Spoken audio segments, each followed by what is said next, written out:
Let's start hematology, revision of hematology. What is hematology? Basics में actually it is, इसमें क्या है, pro erythroblast सबसे पहले है, pluripotent stem cell, then pro erythroblast, फिर erythroblast, reticulocyte, then RBC.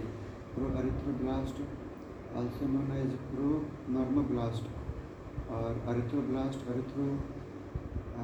Erythroblast normoblast, pro erythroblast और erythroblast, pro normoblast, normoblast, reticulocyte, erythrocyte. तो first cell, it is first cell where hemoglobin can be seen on electron microscopy. It is 2 to 3 types, BPO, BPO से क्या होता है, basophilic, P से हो गया pro पॉलीक्रोमेटोफिलिक and ऑर्थोक्रोमेटिक. तो बीच वाला जो है वो इसको ऐसे भी कहते हैं अर्ली, इंटरमीडिएट और लेट. तो इंटरमीडिएट में क्या होता है, लाइट माइक्रोस्कोपी पे भी हम लोग देख सकते हैं हीमोग्लोबिन को. और इसमें क्या होता है, अगर इसमें जाएगा रेटिकुलोसाइट में, तो nucleus, loss of nucleus with some organelle, और इसमें जो रिमेनिंग ऑर्गेनल्स है उसका भी लॉस हो जाएगा जब आरबीसी बनेगा रेटिकुलोसाइट से. तो it spend 3 days in marrow and 1 day in circulation, 3 days in marrow, 1 day in circulation. और इसमें क्या होता है, 1% of circulating RBC is reticulocyte, 1% of circulating RBC is reticulocyte. अब ये देखना है आरपीआई क्या होता है, reticulocyte production index. Reticulocyte production unit is equal to retic count into HCT/45 by maturation factor. Maturation factor हमको देखना है तो पहले 1 से स्टार्ट करना है, 1, 1.5, 2. तो अगर एज 40 या 40 से ज़्यादा होगा तो 1 हो जाएगा. 40 और 30 के बीच में होगा, मतलब 30 और 40 के बीच में होगा तो 1.5, और 20 से 30 होगा तो 2 हो जाएगा. बस एक कम कर देना लास्ट वाला जो होता है. फिर इसमें हम अगर देखते हैं formation of blood during various stages of development. तो पहला क्या होता है, पहला होता है ड्यूरिंग 1 month, 3 month, नहीं 1 month, 1 से फिर 3, फिर 4 month, 4th month. तो पहला क्या होगा, योग साइक पे हो गया, 1st month, नहीं 1st month नहीं है, 1 to 3 month है, फिर 3 month, फिर 4 month है. तो योग साइक हो गया और स्प्लीन हो गया, देन योग साइक, लीवर और देन स्प्लीन, योग साइक, लीवर, देन स्प्लीन. और उसके बाद क्या हो गया, बोन मैरो हो गया. बिफोर बर्थ से ही स्टार्ट हो जाता है बोन मैरो में. तो 1 to 3 month, 3 month, 4 month, योग साइक, लीवर और स्प्लीन. फिर थैलेसीमिया, ये सब देखते हैं कि बर्थ के टाइम, बर्थ में क्या होता है, अल्फ़ा टू गामा टू रहता है, फिर वो डिक्रीज कर जाता है, गामा चेन बर्थ के बाद डिक्रीज कर जाता है. बर्थ के बाद इंक्रीज क्या करता है, beta chain, alpha two beta two, मतलब एडल्ट HbA टाइप जो होता है. HbA2 क्या होता है, अल्फ़ा टू डेल्टा 2, जो कि मेरे ख्याल से 2% या उससे कम होता है, 2% या उससे कम होता है. यहाँ पे देखिए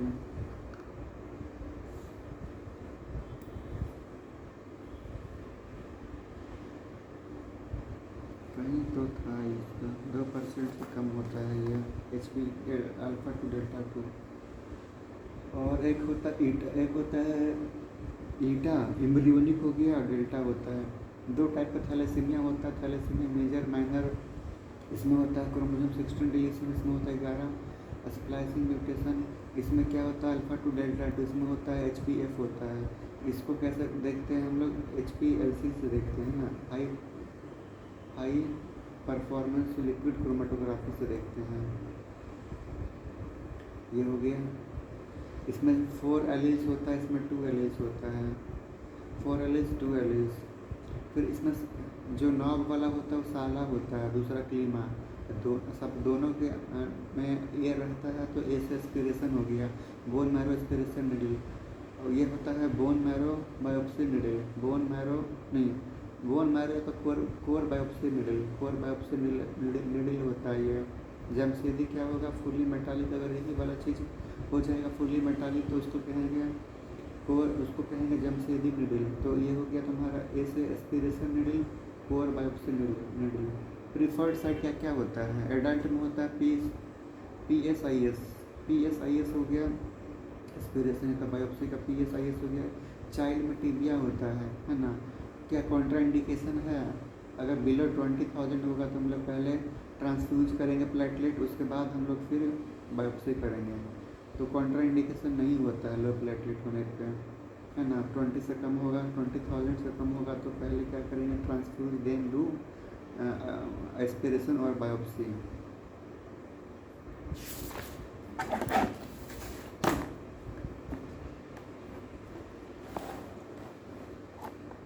फिर यहाँ पे देखना है मेरे को कैसे किस टाइप्स के सेल्स होते हैं आरबीसी के, और उसका रिलेटेड डिसऑर्डर क्या होता है।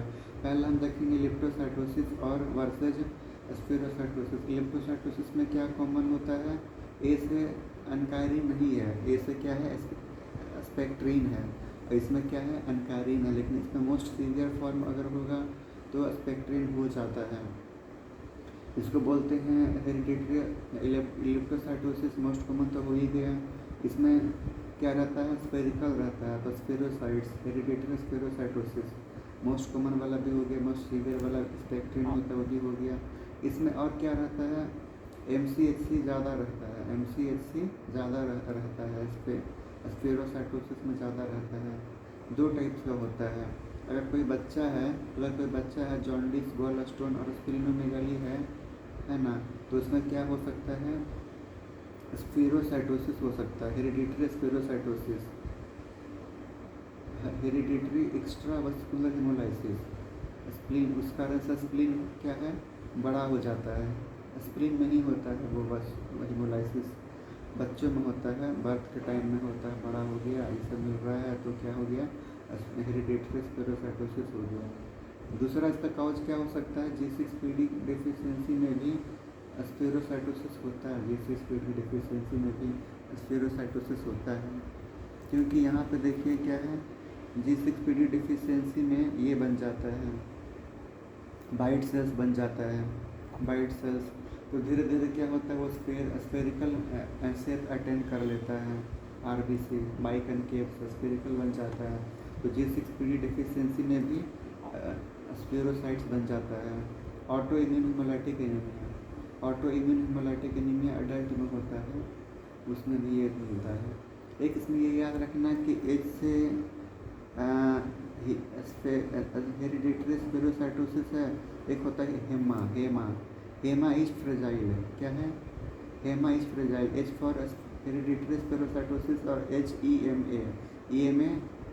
EMA बाइंडिंग टेस्ट हो गया। Osmotic fragility, Hema is fragile है ना, Hema is fragile.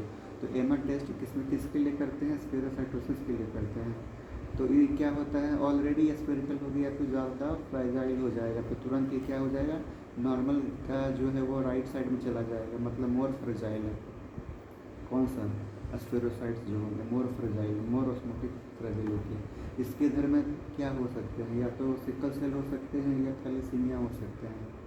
Mechanical fragility जो होता है सब में बढ़ता है, कोई भी केस हो, mechanical fragility always increases in any abnormal conditions.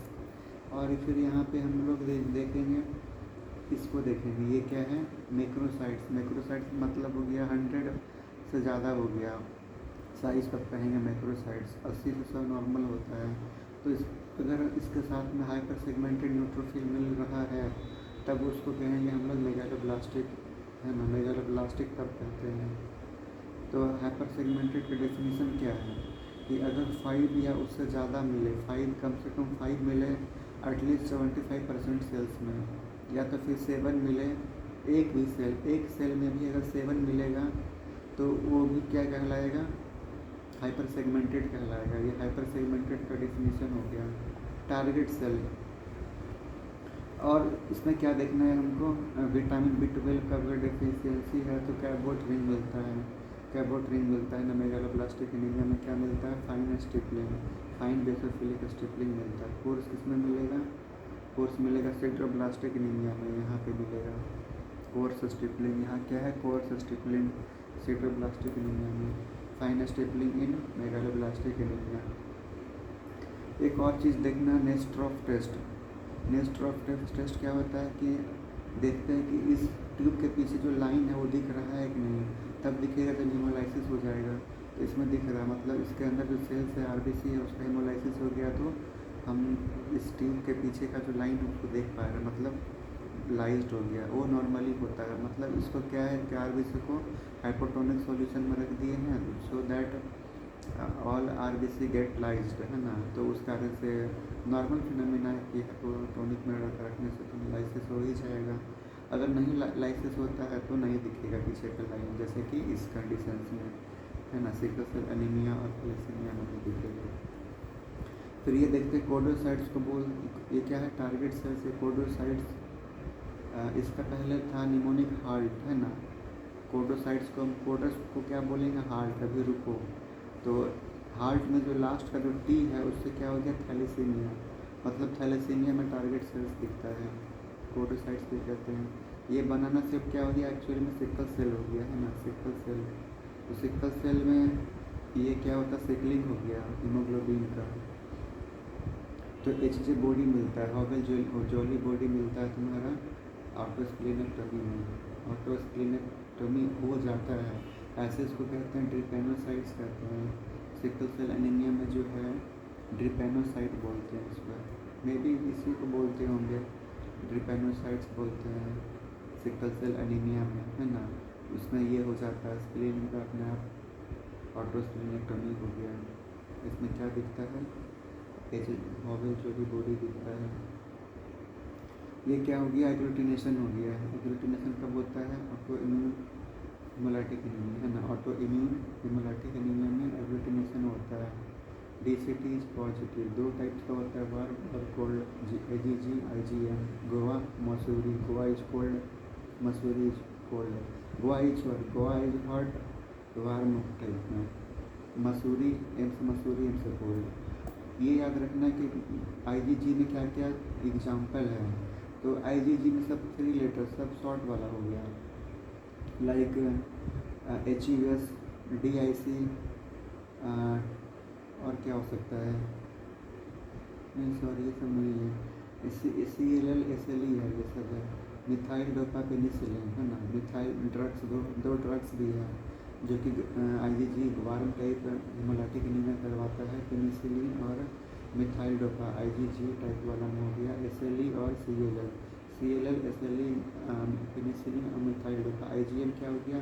Mycoplasma और एप्टिन-बार वायरस। इसको तो माइक्रो में हम लोग याद किए ही थे कि माइकोप्लाज्मा जो होता है वो कोल्ड एग्लूटिन शो करता है। उसके साथ ये भी रहता था एप्टिन-बार वायरस। तो दोनों क्या हो गए? कोल्ड टाइप का। एक यहाँ पे लिखा हुआ इवान सिंड्रोम क्या होता है? तो इवान सिंड्रोम के बारे में एक ये याद रखना, CLL है, मतलब पेशेंट को CLL है, उसके साथ में और क्या है?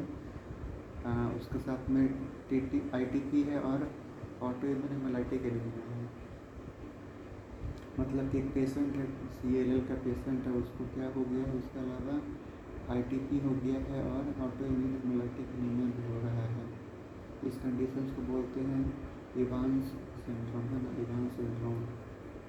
इनडायरेक्ट टेस्ट कहाँ पॉजिटिव होता है? RH इम्यूनाइजेशन में जो है, RH आइसो इम्यूनाइजेशन में पॉजिटिव होता है। तो ये तो इतना हो गया। अब हम देखते हैं causes of megaloblastic versus non megaloblastic में ये अंतर है कि इसमें जो है हाइपर सेगमेंटेड न्यूट्रोफिल्स अगर रहेगा तो उसको बोलेंगे hyper segmented neutrophils with size more than 100, तो बोलते हैं megaloblastic anaemia. It may be due to 3 causes, vitamin B12 deficiency, like इसमें सिम्टम क्या मिलेगा? नकल हाइपर पिगमेंटेशन, नकल का हाइपर पिगमेंटेशन हो गया, SSCD हो गया, है ना। इसमें क्या होता है? डोर्सल कॉलम में प्रॉब्लम होता है, पेरिफेरल न्यूरोपैथी होता है, DTR डिक्रीज होता है इसमें। एलियल डिजीज लाइक डीलेटम हो गया और क्रोन्स डिजीज ना, डीलेटम या क्रोन्स डिजीज पर नीचे से नीचे में तो होगा ही ना इसमें। इंट्रिंसिक फैक्टर नहीं है। गैस्ट्रेक्टोमी सेम लाइक ये वीगन्स में तो होता है डिफिशियंसी इसका। फोलेट डिफिशियंसी में फोलेट जंक फूड, अल्कोहलिक और प्रेगनेंसी में याद हो रखना है। ओरोटिक एसिडुरिया में यूएमपी सिंथेज डिफिशियंसी होने से यूएमपी सिंथेज डिफिशियंसी के कारण ये होता है। No formation of adenine thymine. एक क्वेश्चन में था विस्कॉट अल्ट्रिच के बारे में क्या है, इसका एक निमोनिक है। ऐसे इसका बच्चा दिया रहेगा क्यूट बच्चा है ना, क्यूट बच्चा, विस्कॉट क्यूट बच्चा, cute child. Mnemonic is water, WA से हो गया विस्कॉट अल्ट्रिच सिंड्रोम। TER 3 जो सिम्टम्स रहेगा, thrombocytopenia, eczema, A for R for recurrent infection, thrombocytopenia, eczema, recurrent infection, ये 3 सिम्टम्स मिलेंगे विस्कॉट अल्ट्रिच सिंड्रोम में। अब आ जाते हैं स्टेज में। इसमें क्या है कि ये है तुम एक दो टाइप का होता है, एक इरेगुलर वाला स्पाइन, एक रेगुलर स्पाइन। तो इरेगुलर स्पाइन जो है उसका ए लगा हुआ नाम में, ए कैंथोसाइट्स मतलब नॉट कैंथोसाइट्स, ए मतलब नॉट सेम, नॉट रेगुलर, ए कैंथोसाइट्स या स्पर सेल है ना। ए के बाद बी आता है लेकिन इसमें बी नहीं आएगा, ए के बाद बी इस दूसरे के लिए है। तो ए के बाद बी नहीं यूज़ करना है, ए के बाद बी के अलावा जो बचता है एक ही स्पर सेल, या तो एकांथोसाइट्स और स्पर सेल्स। अब ये है कि किसमें मिलता है, तो वो है ए बीटा लाइपोप्रोटीनीमिया जिसमें कि म्यूटेशन होता है AMTTP जीन का, और विटामिन E का डिफिशियंसी होता है इसमें। रेगुलर अगर स्पाइन मिलेगा तो उसको बोलेंगे क्या, उसको बोलेंगे हम लोग काइनोसाइट्स है ना। रेगुलर स्पाइन मिलेगा तो काइनोसाइट्स या बर सेल, बी से बर सेल, बी से बर्न और renal failure. Pyruvate kinase deficiency, family enzyme जो कि है ग्लाइकोलाइसिस का। तो ये हो गया तो हमारा बर्न, रिनल फेलियर और पायरुवेट काइनेज डिफिशियंसी। ये क्या हो गया, टीयर लाइक हो गया, इसको बोलते हैं डाइक्रियोसाइट्स होता है। इतना क्राई करता है जब उसको अपने घर से निकाल दिया जाता है ना, तो वो रोने लगता है। तो डाइक्रियोसाइट्स घर से निकाल दिया है सब, तो क्या हो गया, माइलोफाइब्रोसिस, अंदर में फाइब्रोसिस हो गया है बोन मैरो में। माइलोफाइब्रोसिस में myelophthisis is a condition where bone marrow is replaced by any other things. ये हो गया डाइक्रियोसाइट्स। ये क्या होता है, इसको बोलते हैं हेलमेट सेल्स या सिस्टोसाइट्स। ये थे काइनोसाइट्स था, ये है सिस्टोसाइट्स। हेलमेट सेल्स और सिस्टोसाइट्स। हमको हेलमेट पहनने की ज़रूरत कब है, जब एक्सीडेंट होने का चांस है, मतलब हेमोलाइसिस होने का चांस है। तो हेमोलाइसिस जो है, ऑटो इम्यून हेमोलाइसिस, वो दो टाइप का होता है। Auto immune haemolysis, auto immune haemolytic anaemia जो है वो दो टाइप का होता है, माइक्रो या मैक्रोवास्कुलर है ना। माइक्रोवास्कुलर में माइक्रो वर्ड्स होंगे लाइक HUS, TTP और DIC help, HUS, TTP, DIC help. इसमें होता है प्रोस्टेटिक वाल्व के कारण जो डैमेज हो रहा है RBC, मतलब जो हेमोलाइसिस हो रहा है, वो मैक्रोवास्कुलर में आएगा। फिर ये याद करना कि TTP जो है वो क्या है, ADAM म्यूटेशन होता है TTP में। ADAM-TS13 म्यूटेशन होता है, न्यूरोलॉजिकल सिम्टम्स मिलता है, ये याद रखना है। इवांस में क्या था, इवांस में था CAL का पेशेंट, उसमें ITP हो गया और क्या हो गया, ऑटो इम्यून हेमोलाइटिक एनीमिया हो गया। वाइट सेल्स मिलता है किसमें, G6PD डेफिशिएंसी में मिलता है। तो अगर कोई सेल्स को बार बार खाते जाएंगे तो स्फेरिकल हो जाए, अटेंड कर लेगा तो स्फीरोसाइट बच जाता है। इसके लिए कौन सा स्टेन यूज करते हैं, क्रिस्टल वायलेट। और ये जो सिट्रोब्लास्ट है इसके लिए कौन सा करते हैं, methylene blue, sorry Prussian blue, not methylene blue, Prussian blue. तो इसके लिए क्रिस्टल वायलेट हो गया, इसके लिए प्रूसियन ब्लू हो गया, या पल्स भी कहते हैं। एक्चुअली इसमें देखना क्या है कि इसको स्टेन करने से हिंज ब्लू दिखता है ना। हिज बॉडी दिखता है, उस कारण से क्या होता है, डिनेचर्ड हीमोग्लोबिन हो जाता है। ये जो एंजाइम है, ये एंजाइम क्या बनाता है, एचएमपी शंट में NADPH का प्रोडक्शन करता है। तो NADPH क्या है, ऑटो इम्यून दिखाता है, shows auto immune auto fluorescence phenomena. और अगर ये नहीं रहेगा तो फिर प्रॉपर नहीं, ये फ्लोरेसेंस नहीं कर दिखाएगा। किस किस कंडीशन में इसका डिफिशियंसी या तो कॉन्ट्राइंडिकेटेड है, G6PD डिफिशियंसी किसी पेशेंट को है तो क्या क्या उसके लिए कॉन्ट्राइंडिकेटेड है। सबसे पहले याद रखना है हमको, प्राइमाक्विन याद रखना है, टैप्सोन प्राइमाक्विन, फिर carbabine sulphur drugs, dapsone primaquine carbabine sulphur drugs सबको याद रहता है। ऑक्सीडेटिव स्ट्रेस में काम करता है ये। इसका मतलब ये हो गया कि इन सब चारों से क्या होता है, ऑक्सीडेटिव स्ट्रेस होता है। और अगर ये नहीं रहेगा एंजाइम तो NADPH नहीं होगा। NADPH की जो था वो ऑक्सीडेटिव स्ट्रेस से प्रिवेंट कर रहा था, तो डैमेज हो जाता है, इसलिए कॉन्ट्राइंडिकेटेड है चारों। दूसरा क्या करना है कि G6PD डिफिशियंसी है तो X लिंक रिसेसिव है और IVH होता है या EVH दोनों हो सकता है इसमें। G6 है ना, G6 स्टेडियम के अंदर भी हो सकता है, छक्का लग सकता है 6, या स्टेडियम के बाहर भी जा सकता है 6 वाला। दोनों केस में 6 ही होता है। स्टेडियम के अंदर भी 6 हो सकता है बैट्समैन के द्वारा, और स्टेडियम के बाहर भी जा सकता है 6, इसीलिए वो इंट्रावेस्कुलर एक्स्ट्रावेस्कुलर दोनों हो सकता है। तो ये क्या दिखाता है, इसके लिए हम लोग करते हैं फ्लोरेसेंट स्पॉट टेस्ट, है ना, फ्लोरेसेंस दिखाएगा। ये सब हो गया। अब देखना लास्ट में एक सिड्रोब्लास्ट होता है। सिड्रोब्लास्ट मतलब क्या हो गया, आयरन जो है वो सिड्रोब्लास्ट, ये फाइन, ये स्टिपलिंग होता है इसका, आयरन का, तो इसी को बोलते हैं बेसोफिलिक स्टिपलिंग, है ना। ब्लू ब्लू ब्लू ब्लू आता है, इस स्टेन से प्रोसीन ब्लू स्टेनिंग करेंगे तो ब्लू ब्लू ब्लू ब्लू दिख सकता है, ऐसा भी दिखता है, तो बेसोफिलिक स्टिपलिंग हो गया। लेकिन कोर्स है ना, कैसा है, कोर्स हो गया, तो कोर्स बेसोफिलिक स्टिपलिंग इसके लिए हो गया। अगर ऐसा दिखता है तो उसको बोलते हैं सिड्रोब्लास्ट बोलते हैं। एनीमिया को बोलते हैं sideroblastic anaemia, anaemia due to sideroblastic cells. It is L synthase deficiency के कारण हो सकता है।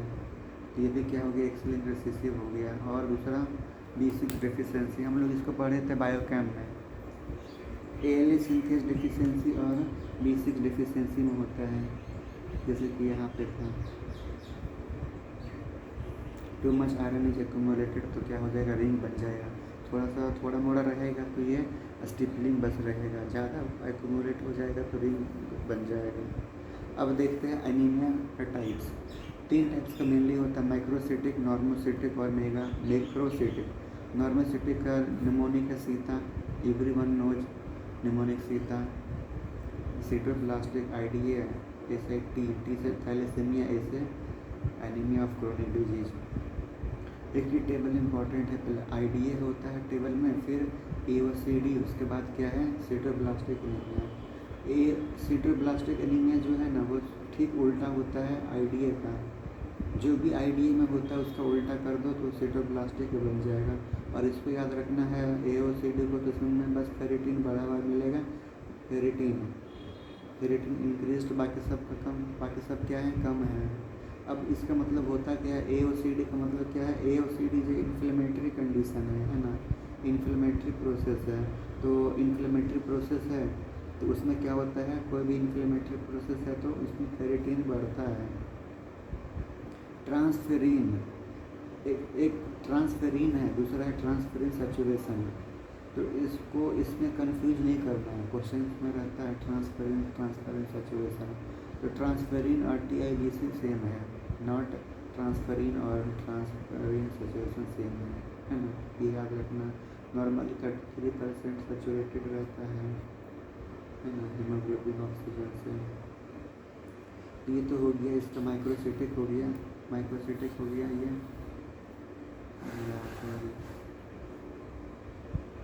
ये सब क्या हो गया, माइक्रोसिटिक, नॉर्मोसिटिक, और फिर से कर रहे हैं मैक्रोसिटिक हो गया। सीता हो गया, सीता का तो सब कुछ जान ही रहे हैं, IDA, AOCD और EA हो गया, बता ही दिए।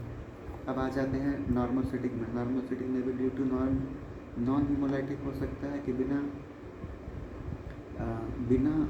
ब्लीडिंग, बिना हिमरेज का भी मतलब क्या है, नॉर्मोसिटिक है ना। तो नॉर्मोसिटिक है फिर भी एनीमिया है, तो वो हो सकता है ड्यू टू हीमोलाइसिस हो रहा है तो एनीमिया है। ये नॉन हीमोलाइटिक है, बन ही कम रहा है बोन मैरो से, तो मतलब नॉर्मोसिटिक तो है लेकिन ये भी है लेकिन बन ही कम रहा है। तो ये plastic anaemia, pure red cell aplasia, दोनों में अंतर क्या है कि इसमें जो है हीमोलाइसिस जब भी होगा तो रेटिकुलोसाइट बढ़ता है, ये याद रखना है। नॉन हीमोलाइटिक में नहीं रहेगा। फॉर एग्जाम्पल यहाँ देखो, लो रेटिकुलोसाइट इंडेक्स, यहाँ पे क्या है, रेटिकुलोसाइट इंडेक्स बढ़ा हुआ है। हीमोलाइसिस जब होगा तभी बढ़ेगा, मतलब कि हीमोलाइसिस हो रहा तो बोन मैरो क्या करेगा, ज़्यादा बनाएगा, है ना, ज़्यादा सेल्स बनाएगा, बाहर आएगा ब्लड सेल्स ब्लड में, तो ज़्यादा ब्लड आएगा, ज़्यादा सेल्स आएगा तो उसके साथ में रेटिकुलोसाइट भी ज़्यादा निकलेगा ब्लड में, इसीलिए बढ़ जाता है। इसमें क्या है कि वो काम नहीं करता है, जैसे इसमें ख़राब हो चुका है, इसमें भी ख़राब हो चुका है, बनेगा ही नहीं। हीमोलाइटिक में दो हो सकता है, इंट्रिंसिक या एक्सट्रिंसिक। इंट्रिंसिक मतलब कोई भी प्रॉब्लम RBC का, है ना, जैसे कि मेम्ब्रेन डिफेक्ट हो गया, हीमोग्लोबिन का कोई प्रॉब्लम हो गया, या तो फिर कोई एंजाइम डिफिशिएंसी, हीमोग्लोबिन का प्रॉब्लम लाइक थैलेसीमिया या सिकल सेल एनीमिया में हो सकता है। ठीक, मेम्ब्रेन प्रॉब्लम लाइक स्पेरोसाइट्स बन गया या इलेक्ट्रोसाइट्स बन गया। मेम्ब्रेन का प्रॉब्लम से क्या होता है, PNH होता है, ये क्या है, only acquired cause of haemolytic anaemia. बाकी जितना भी हम लोग देख रहे हैं हीमोलाइटिक में सब क्या होता है, कॉन्जेनिटल कॉज है। ओनली एक्वायर्ड कॉज क्या है हीमोलाइसिस का, PNH, एक ऐसा डिफेक्ट है, मेम्ब्रेन डिफेक्ट है। एंजाइमेटिक होता है G6PD deficiency, pyruvate kinase deficiency, ये सब हो गया इंट्रिंसिक। एक्सट्रिंसिक में क्या देखना, AIH है ना, जैसे कि कोई भी AIH है ना, वो एक्सट्रिंसिक में जाता है। ऑटोइम्यून हेमोलाइसिस हो रहा है तो वहाँ पर जाते हैं, वो स्प्लीन में जाता है। माइक्रो या मैक्रो होता है इसमें AH है। फिर इसमें आ जाते हैं मैक्रोसिटी, मतलब 100 से ज़्यादा है। तो मेगालोब्लास्टिक वर्सेस नॉन मेगालोब्लास्टिक, इसमें क्या होता है, DNA प्रॉब्लम होता है, सिंथेसिस नहीं हो रहा है due to deficiency of folate हो गया, विटामिन B12 हो गया, बोरोटिक एसिड यूरिया हो गया। Defective DNA repair like Fanconi anaemia हो गया, रेडियल रे एनोमैली हो गया। इसमें क्या होता है, रेडियस और थंब एब्सेंट होता है। नॉन मेगालोब्लास्टिक का क्या क्या होता है, एक तो तुम्हारा फैन हो गया, फैन वाला ब्लैक फैन, तो डायमंड ब्लैक फैन सिंड्रोम हो गया, लीवर डिजीज सिरोसिस हो गया, ये सब क्या हो गया, नॉन मेगालोब्लास्टिक हो गया। कौन कौन सा, डायमंड ब्लैक फैन, सिरोसिस और लीवर डिजीज। फिर तो देखिए लिए 6 वाला जो है दोनों हो सकता है, दोनों हो सकता है। PNH क्या होता है, इंट्रावस्कुलर होता है PNH। वैसे PNH में क्या होता है, PNH में हीमोग्लोबिनूरिया होता है, ठीक ना, हीमोग्लोबिनूरिया और डिक्रीज हेप्टोग्लोबिन लेवल, ये याद रखना है। PNH में हेप्टोग्लोबिन लेवल कम हो जाता है। HS इसका देखे थे हम लोग, HS में ये हो रहा था, बच्चे बर्थ के टाइम में जॉन्डिस, स्प्लीनोमेगाली और गॉलस्टोन हो रहा था।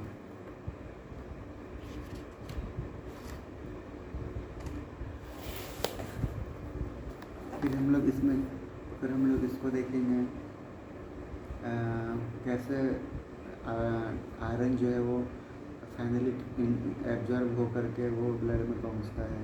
तो सबसे पहले क्या देखेंगे, वो हम लोग जो खाते हैं वो फेरिक फॉर्म होता है ना, तो DMT1 है, उसको डाईवैलेंट है, मतलब इसको 3 को 2 में चेंज पहले होना है, मतलब रिडक्शन करना है। रिडक्शन कौन करता है, साइटोक्रोम B करता है ना, रिड्यूस करता है। तो एक बार रिड्यूस हो गया F+3 से +2 में, उसमें इसमें से होते तो अंदर आ गया इंट्रोसाइट्स में, या तो इंट्रोसाइट्स में स्टोर हो सकता है फेरिटिन के फॉर्म में, या तो फिर अब ब्लड में आना है, इसको पास करके तो ब्लड एक और एंजाइम, एक रिसेप्टर, ये क्या हो गया, ट्रांसपोर्टर हो गया, फेरोपोर्टिन 1 1 दोनों है। ये भी 1, ये भी 1, तो वही F8+2 वाला था, वो +2 उधर आ गया। अब लेकिन ब्लड में जाना है तो +3 के फॉर्म में जाएगा, तो मतलब ये ऑक्सीडाइज होगा +2 से +3। कौन करेगा ऑक्सीडाइज? तो 3 वाला क्या है, ये हैज़ टीन मतलब 3, ये क्या करेगा 2 को 3 में चेंज कर देगा, तो उसके बाद चेंज हो गया तो इसमें ब्लड के थ्रू चला गया आइदर लीवर में या तो फिर चला गया मैरो में। फिर ये हम देखना है कि plasma transferrin has capacity to bind with 6 iron molecule है, 6 Fe+3 है ना, बट नॉर्मली कितने से बाइंड करता है +2 से, इसीलिए फेरिटीन जो है, इसीलिए ट्रांसफरिन का सैचुरेशन 33% होता है। एक और यहाँ पे देखना है कि अगर हम लोग जो खाना खाते हैं वो आइदर इट में भी हीम आयरन हो सकता है तो नॉन हीम आयरन हो सकता है। हीम आयरन का मतलब हो गया कि जैसे कि हीमोग्लोबिन किस में होता है, एनिमल फूड में, मीट फिश ये सब में मिलेगा, तो अगर वो हम लोग नॉन वेज हैं तो उस कारण से iron is come into intestine in the form of haem iron. और अगर हम लोग वेजिटेबल्स खा रहे हैं तो नॉन हीम आयरन। तो हीम आयरन जो है वो डायरेक्टली एब्जॉर्ब हो जाता है ना, हीम आयरन जो है वो डायरेक्टली एब्जॉर्ब हो जा रहा है, लेकिन जो नॉन हीम आयरन है उसको पहले रिड्यूस किया जाता है +3 को +2 में, तब वो एब्जॉर्ब होने लायक होता है DMT1 के थ्रू। चलो अब मेन धीरे धीरे हम लोग स्लोली भी come to the main core blood topic. First क्या है, PNH। PNH बहुत सिंपल है, 5 लाइन याद रखना है। सबसे पहले C55 C59। C55 क्या बोलते हैं, डैफ भी बोलते हैं, DF डैफ है ना, डैफ भी बोलते हैं 55 को। एक्चुअली में इसको एक एंकरिंग प्रोटीन है जो कि इन दोनों को मेम्ब्रेन के, RBC का मेम्ब्रेन के साथ अटैच करता है, एंकरिंग करता है, वो PNH में एब्सेंट हो जाता है, तो ये दोनों इससे नहीं रहते हैं अटैच्ड है ना, तो उस कारण से क्या होता है, ये मेम्ब्रेन जो है वो अनस्टेबल हो जाता है।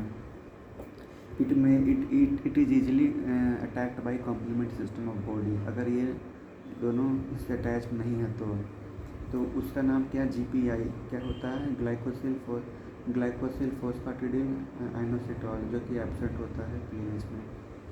पर ऑक्सिस्मल nocturnal haemoglobinuria.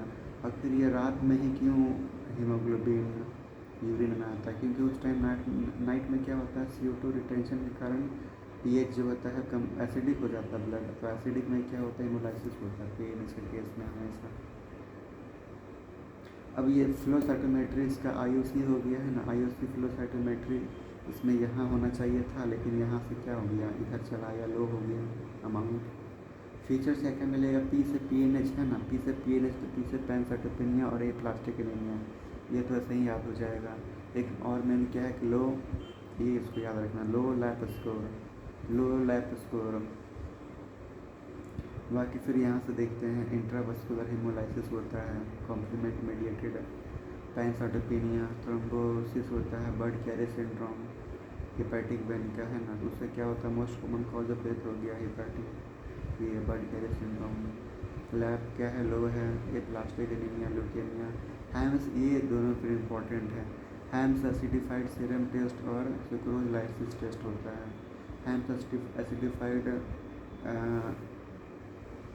Serum test, Ham's acidified serum test, sucrose lysis test, gel card test, it is used for screening.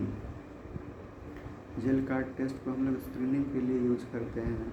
इक्विलीजुमैब, ई से इक्विली, ई 5 लेटर है ना, 5th लेटर है तो C5 inhibitor, C5 inhibitor is इक्विलीजुमैब होता है ना। ये क्या है, ड्रग ऑफ चॉइस हो गया, NPNH के लिए ड्रग ऑफ चॉइस हो गया इक्विलीजुमैब। इस तरीके से ये काम करता है।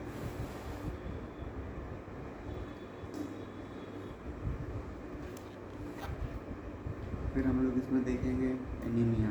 एनीमिया में होता है मेंडिजर कांस्टेंट होता है, तो न्यूमरेटर बाय डिनोमिनेटर याद रखना है। तो M से क्या हो गया, M से V, न्यूमरेटर में, डिनोमिनेटर में आर से आरबीसी वाला, एमसीबी बाई आरबीसी। तो कुछ ये इसमें करना आईडीए वर्सेस थैलेसीमिया माइनर है ना, इन दोनों के बीच में डिफरेंस करना है। तो एमेंटिजर इंडेक्स जो है इसका थायलेस मतलब कम है, थायलेस लेस देन 13 मोर देन 13। आरटीडब्ल्यू तो बड़ा हुआ रहता है आईडीए में। कन्फर्मेटरी टेस्ट माइनर के लिए क्या करते हैं, माइनर के लिए करते हैं HPLC करते हैं ना। तो इसमें क्या हमको मिलेगा, HbA2 मतलब डेल्टा 2 वाला, अल्फ़ा 2 डेल्टा 2 वाला जो है वो बढ़ा हुआ मिलेगा। वही जो मेजर था उसमें क्या था, HbF बढ़ा हुआ था। नॉर्मली क्या है ये लेस देन 2%, यहाँ पे लिखा है। इसको याद रखना है कि कौन कहाँ पे रहेगा जब हम लोग इलेक्ट्रोफोरेसिस करेंगे। तो अनोड कैथोड ले करके सिंपल है, एक निमोनिक है फॉर्म ए फैट सेंटा क्लॉज, ए फैट सेंटा क्लॉज। ए से एनोड साइड में ये वाला है, सी से कैथोड साइड में है ना। तो ए एनोड साइड में ए से नाम ही है। नॉर्मल हीमोग्लोबिन हो गया ए एफ, ये ए वाला हो गया, ये एफ वाला haemoglobin A F new born का है। ए एस ट्रेट हो गया, S C trait, sickle cell trait. इसमें एक याद रखना है कि RCC जो है ना medullary RCC is high risk होता है। इसमें मेड्यूलरी RCC जो है वो हाई रिस्क होता है। फिर अगर दोनों SS हो जाएगा तो सिकल सेल अनीमिया बोलते हैं। AC haemoglobin C trait, CC हो जाएगा तो हीमोग्लोबिन सी, SC है ना, SC हीमोग्लोबिन SC, याद रखना है। बस ये इसको याद रखना है। सिकल सेल ट्रेट में क्या है, मेड्यूलरी RCC का रिस्क फैक्टर ज़्यादा होने का ये रिस्क है। अभी इसको देखना है ये क्या बता रहा है, कहीं ना कहीं बता रहा है कि एक्स्ट्रा मेड्यूलरी हेमेटोपोएसिस हो रहा है। फॉर एग्जांपल एक्सरे में अगर ऐसे ऐसे ऐसे ऐसे दिख रहा है तो क्या बता रहा है, पोस्टीरियर मीडियास्टिनम में क्या है, मास है। और मास क्या इंडिकेट कर रहा है, एक्स्ट्रा मेड्यूलरी हेमेटोपोएसिस है ना। ये हो गया हीमोलाइटिक एनीमिया के केस में होगा है ना ये वाला। वैसे ही ये भी हो गया चिपमंक फेसिस हो गया। इधर में क्या हो रहा है, ब्लड बन रहा है नैरो। ये क्या होता है, ये मोस्टली क्या है, पैलर ज़्यादा है ना। नॉर्मली पैलर सेंट्रल पैलर है जो वो लेस देन 1/3 होता है नॉर्मल RBC में। और पैलर बोलेंगे तो वो मोर देन 1/3 हो जाएगा सेंट्रल पैलर RBC का। Central pallor, peripheral pallor, central pallor जो है वो मोर देन 1/3 हो जाएगा पैलर के केस में। आयरन डिफिशिएंसी एनीमिया का फीचर्स होता है माइक्रोसाइटिक हाइपोक्रोमिक है ना। और आइसोसाइटोसिस और पिकीलोसाइटोसिस। एक होता है स्पून शेप नेल भी होता है, स्पून शेप नेल हो जाता है आयरन डिफिशिएंसी एनीमिया में। इसको याद रखना है कि सिकल सेल एनीमिया जो है उसमें क्या होता है, कौन सा जाता है कौन आता है। गो कौन होता है, गो होता है ग्लूटामेट गो। और वेलकम कौन होता है, वैलिन। वैसे ये भी है glutamate go, lysine come, welcome. Haemoglobin C, HbC। Chromosome 16 deletion major वाला हो गया अल्फ़ा थैलेसीमिया मेजर और minor, alpha thalassaemia, beta thalassaemia. Chromosome 11 splicing mutation होता है बीटा थैलेसीमिया में। मोस्ट कॉमन इन इंडिया क्या होता है, IBS 1 to 5 G2C वाला जो म्यूटेशन है वो मोस्ट कॉमन इंडिया में होता है। क्या होता है, IBS 1 to 5 G2C most common mutation in India. Sickle cell anaemia के बारे में ट्रीटमेंट क्या क्या कर सकते हैं, हाइड्रोक्सी यूरिया दे सकते हैं। और वोक्सेलोटोर ये क्या करेगा, ये सिकलिंग कैसे कम करेगा, HbF को बढ़ा के है ना। HbF जो है वो उसको बढ़ा देगा, वोक्सेलोटोर और हाइड्रोक्सी यूरिया। क्रीजानालीजुमैब ये क्या, पी सेलेक्टिन इनहिबिटर हो गया, P selectin inhibitor. Crizanlizumab, hydroxy urea, voxelotor crizanlizumab.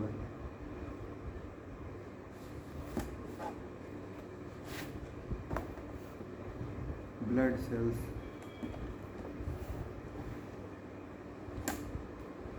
Blood cells में सबसे पहले हम लोग क्या देखेंगे, ये देखेंगे। पहले क्या होता है, माइलोब्लास्ट होता है, ठीक, ब्लास्ट है, क्या है, माइलोब्लास्ट। फिर उसके बाद माइलो वाला ही रहेगा, लेकिन इससे एडवांस्ड डिफ्रेंशिएटेड होगा। तो ब्लास्ट में क्या बन जाएगा, साइट है ना, 3 साइट बना, 3 साइट बना, प्रो माइलोसाइट, माइलोसाइट, मेटामाइलोसाइट, प्रो माइलोसाइट, माइलोसाइट, मेटामाइलोसाइट। फिर उसके बाद बनता है बैंड फॉर्म, क्या है, बैंड फॉर्म। उसके बाद बनता है न्यूट्रोफिल। तो ये जो है इसको ऐसे भी याद कर सकते हैं। और भी क्या याद करना है, M2 कॉमन होता है और M3 में ये कॉमन होता है। M2 में क्या क्या मिलता है, माइलोब्लास्ट। M3 में मिलता है प्रोमाइलोसाइट। दूसरा है कि इसके बारे में है तो इसमें ज़्यादा क्या मिलता है, इसमें साइटोप्लाज्म ज़्यादा मिल रहा है, ठीक है ना, और रेड्स इसी में मिलता है। अच्छा, और रेड्स तो इसमें ही मिलता होगा ना, M3। तो इसमें ये हो गया कि माइलोब्लास्ट कुछ नहीं, बस देखना ऐसा होता है।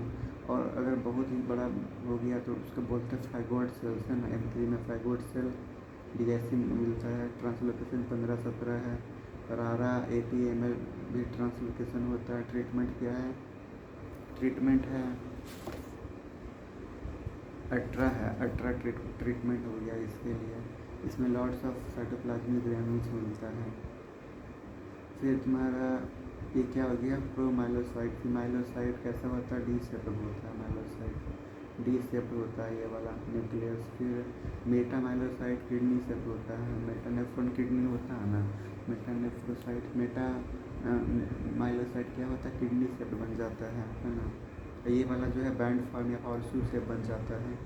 इसमें क्या होता है, ये सेगमेंटेड हो जाता है, तो न्यूट्रोफिल बोलेंगे इसको, सेगमेंटेड वाला, जो अलग अलग सेगमेंटेड है। लैब स्कोर 2 हो सकता है, या तो लो या तो हाई। लो होगा एक तो PNH, दूसरा CML में। हाई होता है ल्यूकेमॉइड रिएक्शन में। अब ल्यूकेमॉइड रिएक्शन जो होता है वो लिखे तो नहीं है। माइलोब्लास्ट और लिम्फोब्लास्ट में क्या अंतर है, माइलोब्लास्ट में क्या है, साइटोप्लाज्म ज़्यादा मिलेगा।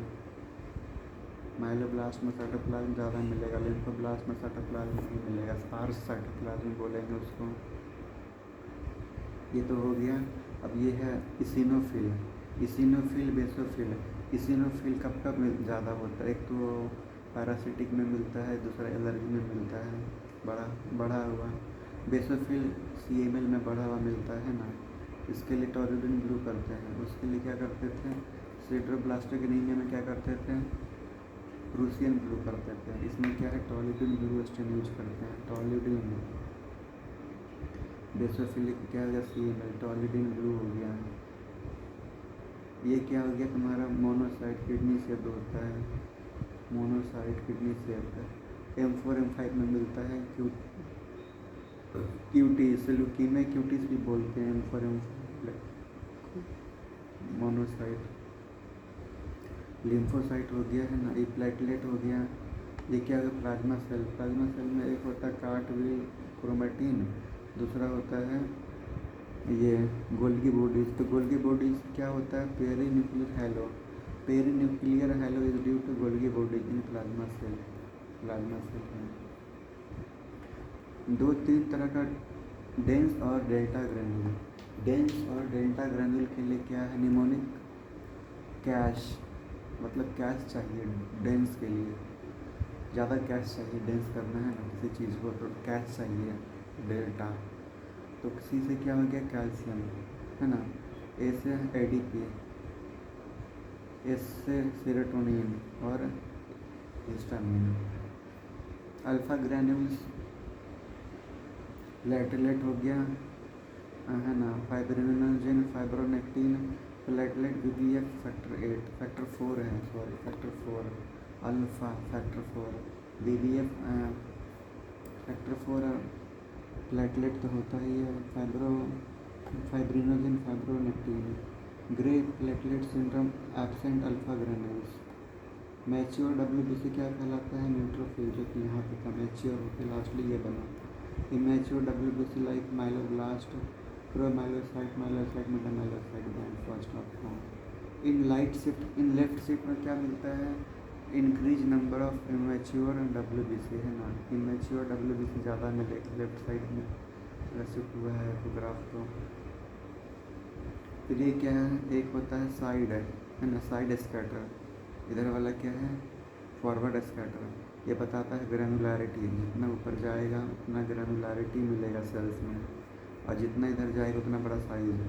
सबसे बड़ा क्या हो गया साइज, और ये है ग्रेनुलोसाइट, मतलब साइज भी बड़ा हो गया इसका और क्या है सबसे ज़्यादा ग्रेनुलो भी इसमें है, इससे कम है मोनोसाइट, इससे कम है क्या ये, इसमें साइज तो कम ज़्यादा नहीं है, लेकिन क्या मतलब इस तरह से याद कर लेना है कि बीच में क्या था मोनोसाइट, उससे छोटा है लिम्फोसाइट। लिम्फोसाइट वैसे भी बहुत छोटा होता है। अप्रोच टू पैनसाइटोपेनिया, अब थोड़ा मज़ा आएगा और इजी भी है, बस इतना ही रखना है, ये तो सब जानते हैं। अप्रोच टू पैनसाइटोपेनिया में अगर पैनसाइटोपेनिया का क्वेश्चन है सबसे पहले क्या, उसके बाद देखना है हिपैटोस्प्लीनोमेगाली है या नहीं, है ना। अगर मान लो हिपैटोस्प्लीनोमेगाली एब्सेंट है, उसके बाद देखना है कि मैरो ड्राई टाइप है या हाइपरसेलुलर मैरो है। हाइपरसेलुलर मैरो रहेगा तो माइलोडिस्प्लेसिया, अगर ये ड्राई टाइप रहेगा तो एप्लास्टिक एनीमिया। तो माइलोडिस्प्लेसिया में और क्या मिलता है, पेलगर सेल मिलता है ना, स्यूडोपेलगर ह्यूट सेल, बस याद रखना है ऐसा होता है स्यूडोपेलगर ह्यूट सेल। ये है pawn ball megakaryocyte, pawn ball megakaryocyte, ball मिलते हैं इसके अंदर, 1 2 3 बॉल मिल रहे हैं, 2 न्यूक्लियस मिल रहे हैं।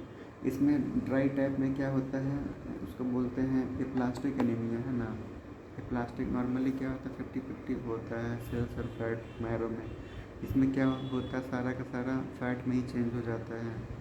और क्या मिलता है एप्लास्टिक एनीमिया में, पैनसाइटोपेनिया, कोई भी सेल्स नहीं बनेगा, ब्लड में रहेगा।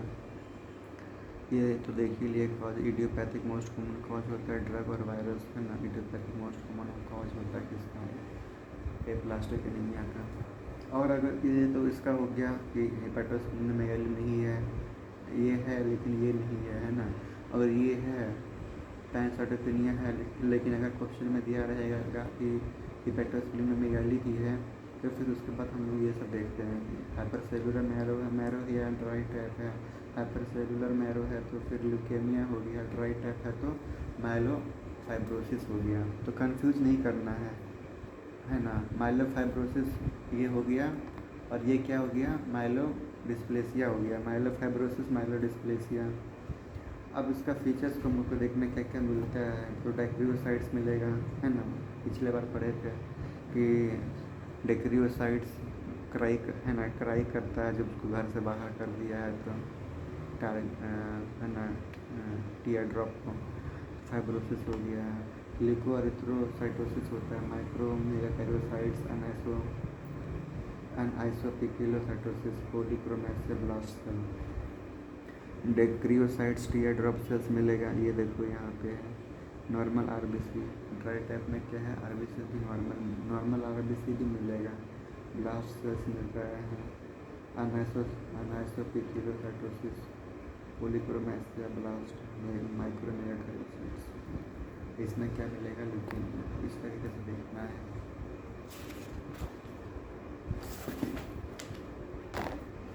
अप्रोच टू ल्यूकेमिया,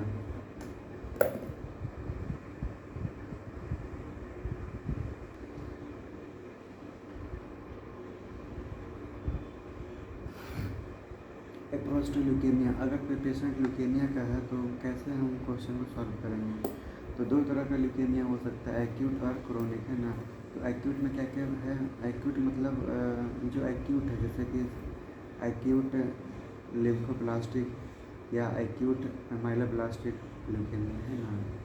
तो एक्यूट इसको बोलते हैं ALL या AML। तो ALL वाला क्या है चाइल्ड में कॉमन होगा, AML वाला एडल्ट में कॉमन होगा। उसके बाद और क्या देखना है, ये पास पॉजिटिव होगा, और ये MPO पॉजिटिव और SBB पॉजिटिव होगा, ये भी याद रखना, डॉट ब्लॉट होता है इसमें। और दूसरा क्या देखना है, रिच इन न्यूक्लियस, है ना, न्यूक्लियस रिच होता है। इसका एंटी सेटअप लाइन वही सेम चीज़ हो गया। और न्यूक्लियस रिच होता है, इसमें क्या होता है, न्यूक्लियस बहुत ज़्यादा होता है। माइलोब्लास्टिक में न्यूक्लियस ज़्यादा होता है ना। ग्रैन्यूल्स और रड्स मिलता है, और रड्स में ई मिलता है, इसमें AML में और रड्स मिलता है। एक फिर ये याद रखना है कि कौन कौन सा खराब बैड प्रोग्नोसिस है। Less than 10 year, more than 10 year, less than 1 year, less than 1 year, more than 10 year. T cell या T cell acid phosphatase present है अगर, तो क्या कहलाएगा, टी सेल। अगर एसिड फॉस्फेटेज एब्सेंट रहेगा तो बी सेल हो जाएगा, है ना। तो टी सेल वाला जो है वो क्या है, बैड प्रोग्नोसिस, या तो फिर एसिड फॉस्फेटेज अगर रहेगा।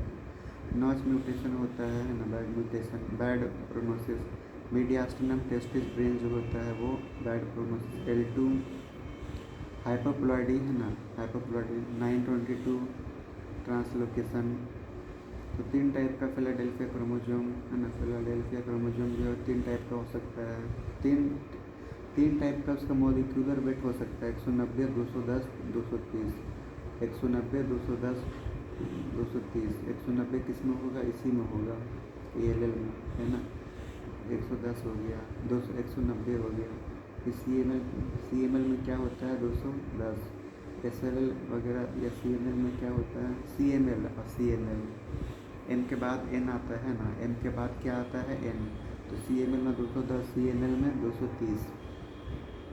और क्या, ट्रांसलोकेशन 411। इसमें क्या है, इसमें एक गर्ल है जो कि वो क्या थी, ऑलवेज फर्स्ट लाती थी, है ना, गुड प्रोग्नोसिस। हाइपर एक्टिव थी वो, हाइपर डिप्लॉइडी। ये क्या था, हाइपोडिप्लॉइडी, ये हाइपर है, L1 है, ऑलवेज फर्स्ट लाती है, हाइपर है थी लड़की। उसका एज क्या था, 12-21 साल, 12 साल की 21 साल की जो होती है वो। Translocation trisomy 4-7-10 trisomy. तो ये क्या है, गुड प्रोग्नोसिस हो गया। और प्री बी सेल है ना, ये याद रखना है कौन सा गुड प्रोग्नोसिस है, कौन सा बैड प्रोग्नोसिस आता है। फिर इसके बाद इस सब तो देख ही लिए हैं। फिर इसमें क्रोनिक में आते हैं, मतलब क्रोनिक ल्यूकेमिया है। इसमें क्या रहेगा, लॉन्ग स्टैंडिंग हिस्ट्री रहेगा, not much symptom present, indolent course रहेगा। तो इसमें पहले क्या देखते हैं, लिम्फोसिटिक, जैसे इसमें देखें ना, पहले लिम्फोसिटिक, लिम्फोब्लास्टिक, वैसे इसमें देखेंगे लिम्फोसिटिक देखेंगे। इसमें क्या होता है, स्कूल गर्ल, ये है ना, अपीयरेंस। और इसमें ये है लिम्फोसिटिक, ये माइलॉइड ओरिजिन। ये कॉलेज अपीयरेंस हो गया, कॉलेज पार्टी या गार्डन पार्टी अपीयरेंस। ये हो गया स्कूल गर्ल, कॉन्वेंट का, एकदम यूनिफॉर्म टाइप का रहेगा, इसमें नॉन यूनिफॉर्म है अपीयरेंस। तो इसको याद करना है, क्या हो गया, CLL, है ना। CLL में क्या क्या याद करना है, एल्डरली में मिलेगा, एल्डरली वेस्ट और deletion 13Q, not associated with radiation. ये क्या था, एसोसिएटेड विथ रेडिएशन, ये है नॉट एसोसिएटेड विथ रेडिएशन। इसमें स्टेजिंग करते हैं CLL के लिए, क्या स्टेजिंग करते हैं, राई या बीनेट स्टेजिंग करते हैं। ट्रीटमेंट ऑफ चॉइस, इसके लिए इन्वेस्टिगेशन ऑफ चॉइस, फ्लोसाइटोमेट्री, इसके लिए फीस है। फ्लूडाराबिन है ना, फ्लूडाराबिन यूज करते हैं ड्रग। लेकिन क्लैट्रिबिन, नाम तो लग रहा है CLL तो क्लैट्रिबिन होना चाहिए, लेकिन ये नहीं है, फ्लूडाराबिन है। क्लैट्रिबिन होता है स्केल के लिए, hairy cell leukaemia, red pulp में होता है ये। और जो CML है ये 3 फेज होता है, इसका याद रखना है, कैब, निमोनिक है, CAB, chronic accelerated blastic, less than 10 से 20 से ज़्यादा, बस ये ब्लास्ट सेल हो गया परसेंटेज। नैरो में 3 टाइप्स का CML हो गया, है ना, CLL, CML, ALL, AML, CLL, CML। अब इसमें क्या, फिलाडेल्फिया क्रोमोसोम देख लिए 210 का, ये फीस हो गया। ये स्यूडो गॉचर सेल मिलता है, फिर उसके बाद यहाँ पे देखना है, इसके बारे में और देखना है, कौन सा किसमें कॉमन होता है। चिल्ड्रन में क्या होता है, ALL। चिल्ड्रन में क्या होता है, ALL कॉमन है। ये डाउन्स में क्या होता है, वैसे MALL ही होता है, लेकिन डाउन्स लेस देन 3 ईयर तो AML हो जाता है AML। डाउन्स में ये होता है, डाउन्स लेस देन 3 ईयर्स तो AML हो जाता है। एडल्ट में क्या होता है, AML, radiation AML, elderly CLL, west CLL, west CLL, not associated with radiation CLL, 13q deletion CLL। अब देखना है हेरी सेल ल्यूकेमिया के बारे में। इसमें 2-3 चीज़ें इंपॉर्टेंट है कि ब्राफ और ट्रैप म्यूटेशन होता है, ब्राफ और ट्रैप म्यूटेशन होता है, ड्राई टाइप मिलता है। यहाँ पर तो देखिए कि जब हाइपरसेलुलर मैरो होता है तो ल्यूकेमिया मिलता है, लेकिन ये एक ऐसा ल्यूकेमिया है जो ड्राई टाइप में मिलता है, ये वाला ड्राई टाइप में। स्प्लीनोमेगाली पैनसाइटोपेनिया तो यहाँ पे हो ही गया, स्प्लीनोमेगाली है ना, और क्या मिलेगा, पैनसाइटोपेनिया भी मिलेगा, तो हो ही गया यहाँ पे पैनसाइटोपेनिया है। मार्कर्स याद रखना है, एनेक्सिन A1 है ना, एनेक्सिन A1 और CD 11, 23, 103, 11-25, 103, 11C25, 103 लिखे हैं, CD मार्कर है। मोस्ट स्पेसिफिक A1 हो गया, एनेक्सिन A1। ड्रग ऑफ चॉइस क्या हो गया, क्लैड्रिबिन हो गया, है ना। हेरी सेल ल्यूकेमिया का अपीयरेंस कैसा होता है, एग फ्राइड एग अपीयरेंस होता है इसका, रेड पल्प इन्वॉल्व होता है ना। हेरी प्रोजेक्शंस निकला हुआ है, तो हेरी सेल लाइक प्रोजेक्शंस है। एनेक्सिन B कहाँ मिलता है, प्रोसेस में मिलता है। एक ये याद रखना है कि 4 और 16 कॉम्बिनेशंस कहाँ कहाँ पढ़ना है। 4 का तो एक हो गया M4 जो कि यहाँ पे आएगा, इसमें क्या मिलेगा, इन्वर्जन 16, क्रोमोसोम 16 की इन्वर्जन है ना M टाइप 4 में। AML टाइप 4 वाला जो है उसमें 16 इन्वर्जन। थैलेसीमिया अल्फ़ा जो है वो 16 क्रोमोसोम डिलीशन होता है, 4 एलील होता है, 4 एलील्स। CH कॉन्जेनिटल हाइपर क्या था इसका, congenital hyper pyloric stenosis, hyperplastic pyloric stenosis. इसका लेंथ क्या हो गया, 16 हो गया, और ट्रांसवर्स डायमीटर हो गया, क्या होता है पाइलोरस का, वो 4 से ज़्यादा है ना, 4 से ज़्यादा, 16 से ज़्यादा लेंथ या डायमीटर, तो कहेंगे हम CHPS कहते हैं उसको। अब ये आ जाओ फैब और WHO classification for AML, M0, M1, M2, M3, M4, M6, M7। M0 में तो कुछ वैसा है नहीं, है ना, लेस देन 10 होता है ब्लास्ट सेल्स, इसमें कुछ ऐसा नहीं है। M1 में थोड़ा सा डिफ्रेंशिएशन होता है, लेस देन 10 इसमें आता है। M2 वाला मोस्ट कॉमन होता है, क्लोरोमा होता है, 821 ट्रांसलोकेशन होता है, इन्वॉल्व ऑर्बिट।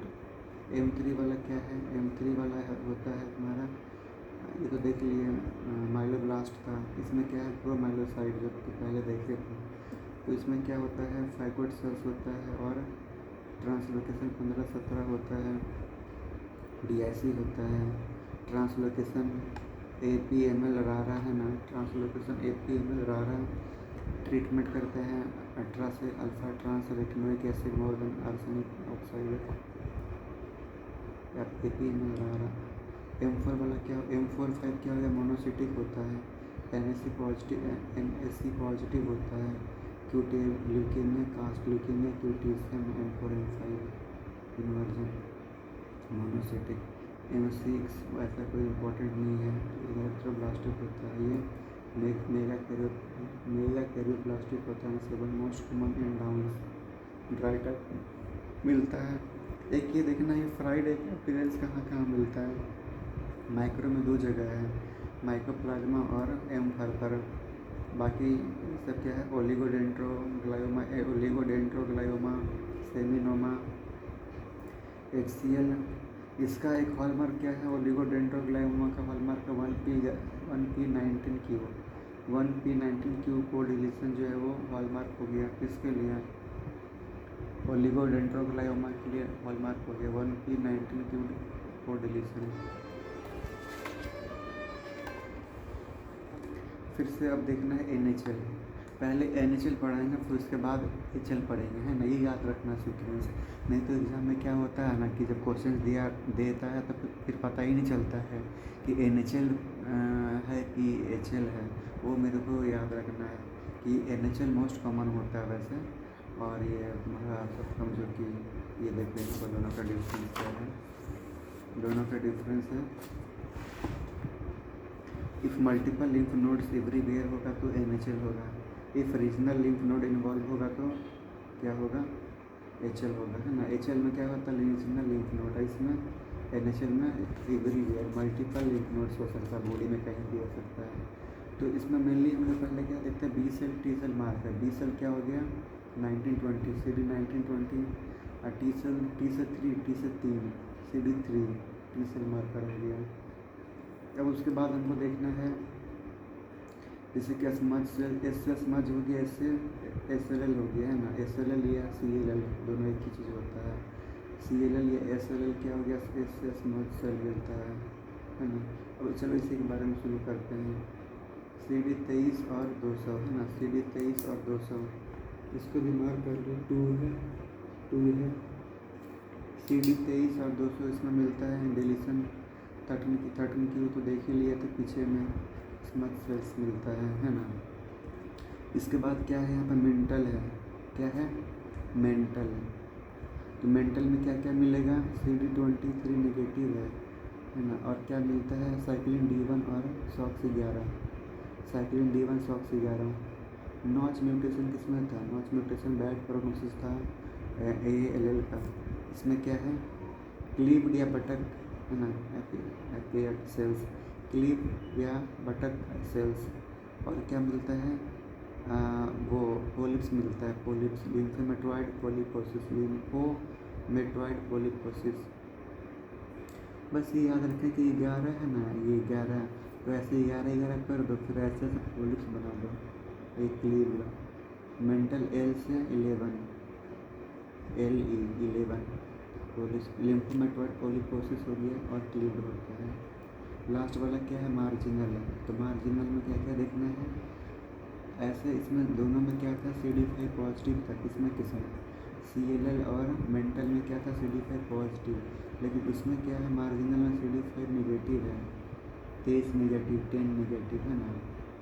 सब कुछ नेगेटिव है तीनों, मार्जिनल या मार्जिनल। ये 3 हो गया, इतना बच्चा इधर का 3। अब देखो ये क्या हो गया, फॉलिक्यूलर, फोटो से ही लग रहा फॉलिक्यूलर है ये। इसमें ये याद रखना, वैक्सीन वेनिंग एलिन होता है ना, वैक्सीन वेनिंग एलिन लिम्फोपैथी फॉलिक्यूलर होता है। फॉलिक्यूलर क्या है, यहाँ पे बेस्ट प्रोग्नोसिस है, क्या है, बेस्ट प्रोग्नोसिस। और HL में बेस्ट प्रोग्नोसिस क्या होता है, पॉपकॉर्न, क्योंकि पॉपकॉर्न खाने क्या है, पॉपकॉर्न खाते रहो, इससे अच्छा क्या ही होगा लाइफ में। तो पॉपकॉर्न सेल अगर मिलता है तो किसमें मिलता है, लिम्फोसाइट प्रीडोमिनेंट, किसे पॉपकॉर्न, किसे प्रीडोमिनेंट। तो वो बेस्ट प्रोग्नोसिस होता है HL में। लेकिन NHL में क्या होता है, फॉलिक्यूलर वाला जो है, वो फॉलिक्यूलर वाला इसमें बेस्ट होता है ना। इसमें क्या है, 2 है, BCL2, 2 पीपल ऑलवेज बेस्ट। तो BCL2 CD 10 गुड प्रोग्नोसिस होता है। सेंट्रोसाइड सेंट्रोब्लास्ट मिलता है इसमें फॉलिक्यूलर में। फिर अब आ जाओ इसमें, क्या है, इसमें आ जाओ बर्किट लिम्फोमा और DLBCL, बर्किट लिम्फोमा DLBCL, ये दोनों क्या है, दोनों में 10 और 6 दोनों मिलेगा, है ना। 10 और 6 दोनों मिलता है, ये 10 और 6। पहले बर्किट के देख लेते हैं, 2 टाइप्स हो सकते हैं, एंडेमिक और स्पोरेडिक। एंडेमिक वाले में जॉ प्रॉब्लम होगा, जॉ में अल्सर्स होगा, जॉ मास होगा। स्पोरेडिक वाले में क्या, अपोलन में पेन होगा कुछ। बर्किट हो गया। बर्किट में क्या होता है, सीमिक म्यूटेशन, सीमिक जैसे ये है ना, वैसे लंग में होगा तो एलमिक, ब्रेन में होगा तो बीमिक होता है, या एनमिक कुछ होता है। ये सीमिक होता है बर्किट में। स्टाइटिस का अपीयरेंस, ये क्या, प्रोलिफरेशन इंडेक्स क्या 100% रहेगा, स्टाइटिस का अपीयरेंस होता है ना। और इसमें क्या मिलेगा, डिफ्यूज लार्ज बी सेल, इसमें क्या मोस्ट कॉमन होता है ना, मोस्ट अग्रेसिव होता है, मोस्ट कॉमन एक्स्ट्रा नोडल होता है, 3 पॉइंट याद रखना। मोस्ट कॉमन होता है मोस्ट एग्रेसिव, मोस्ट कॉमन एक्सट्रानोडल और एप्सिन वायरस एसोसिएशन होता है इसमें। रिचर ट्रांसफॉर्मेशन क्या होता है? रिचर ट्रांसफॉर्मेशन होता है कोई भी लिम्फोमा जो है वो DLBCL बन सकता है। DLBCL DCL कोई भी लिम्फोमा DLBCL में ट्रांसफॉर्म हो सकता है, उसको बोलते हैं रिचर ट्रांसफॉर्मेशन। अब इसको याद रखना है तो सबसे पहले हम लोग क्या याद करते हैं? मार्जिनल क्या हो गया? मार्जिनल ईजी है। प्लाज्मा बी सेल से क्या बना? मल्टीपल माइलोमा बना था। नाइव बी सेल से क्या बनता है? CLL SLL, इससे स्मर्ट सेल हो गया। मेंटल में मेंटल सेल लिम्फोमा, बाकी जो बच गया वो चला जाता है इसमें जर्मिनल में चला जाता है। अब इसको याद, ये भी बहुत ईजी हो गया याद करना। 3 याद रखना, 11 14 18, 11 14 18। तो अगर ये रहेगा, ये 11 है ना, तो मेंटल वाला में ये मिलेगा। मेंटल वाला में क्या मिलेगा? ये और ये 11 14 मिलेगा मेंटल वाले में। अगर इसको पहला और लास्ट को करेंगे तो क्या हो गया? मार्जिन हो गया, ये और ये मार्जिन, पहला लास्ट। तो मार्जिनल में क्या मिलता है? 11 18। ये दोनों और ये क्या फॉलिक्यूलर बोलते हैं ना, 14 है ना, तो फॉलिक्यूलर बोलते हैं ये दोनों को। 11 से करेंगे तो मेंटल, 14 से करेंगे आगे जाएंगे तो फॉलिक्यूलर है ना। 11 से आगे गए तो मेंटल, 14 से आगे गए तो फॉलिक्यूलर। अब मार्जिन को लिए तो मार्जिनल। अब फिर इसका मार्कर देख लेते हैं। 11 का तो देख लिए यहाँ पे साइक्लिन B1 है ना, इसका होता है 18 को होता है BCL2। BCL2 क्या था? गुड प्रोग्नोसिस, मतलब फॉलिक्यूलर है ना, ये सब बात है। अब ये याद रखना है कि बर्किट जो है उसमें 8 हमेशा आएगा, बर्किट में 8 हमेशा आता है। जैसे कि 8 21 हो गया है ना, 2 8 हो गया, 8 22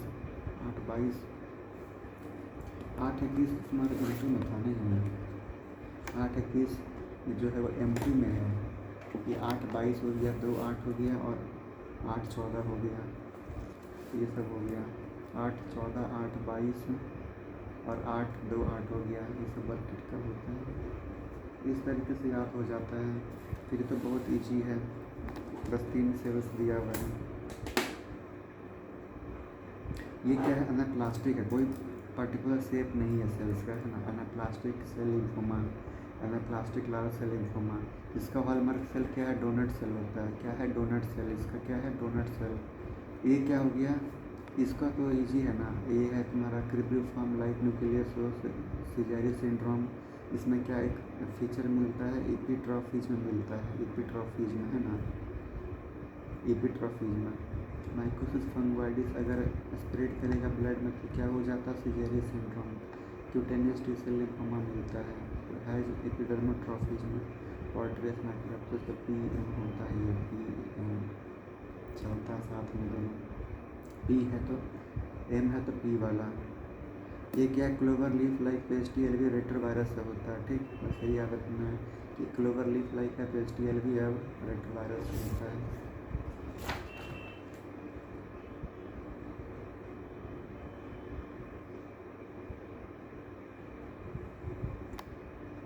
फिर यहाँ पे हॉजकिन लिम्फोमा है, तो हॉजकिन लिम्फोमा में क्या देखना है? हॉजकिन लिम्फोमा क्या होता है? वो रीजनल होता है ना, रीजनल होता है। ट्रीटमेंट या क्या होता है? ABVD, हॉजकिन लिम्फोमा का ABVD ट्रीटमेंट होता है। ए से क्या हो गया? ए से होता है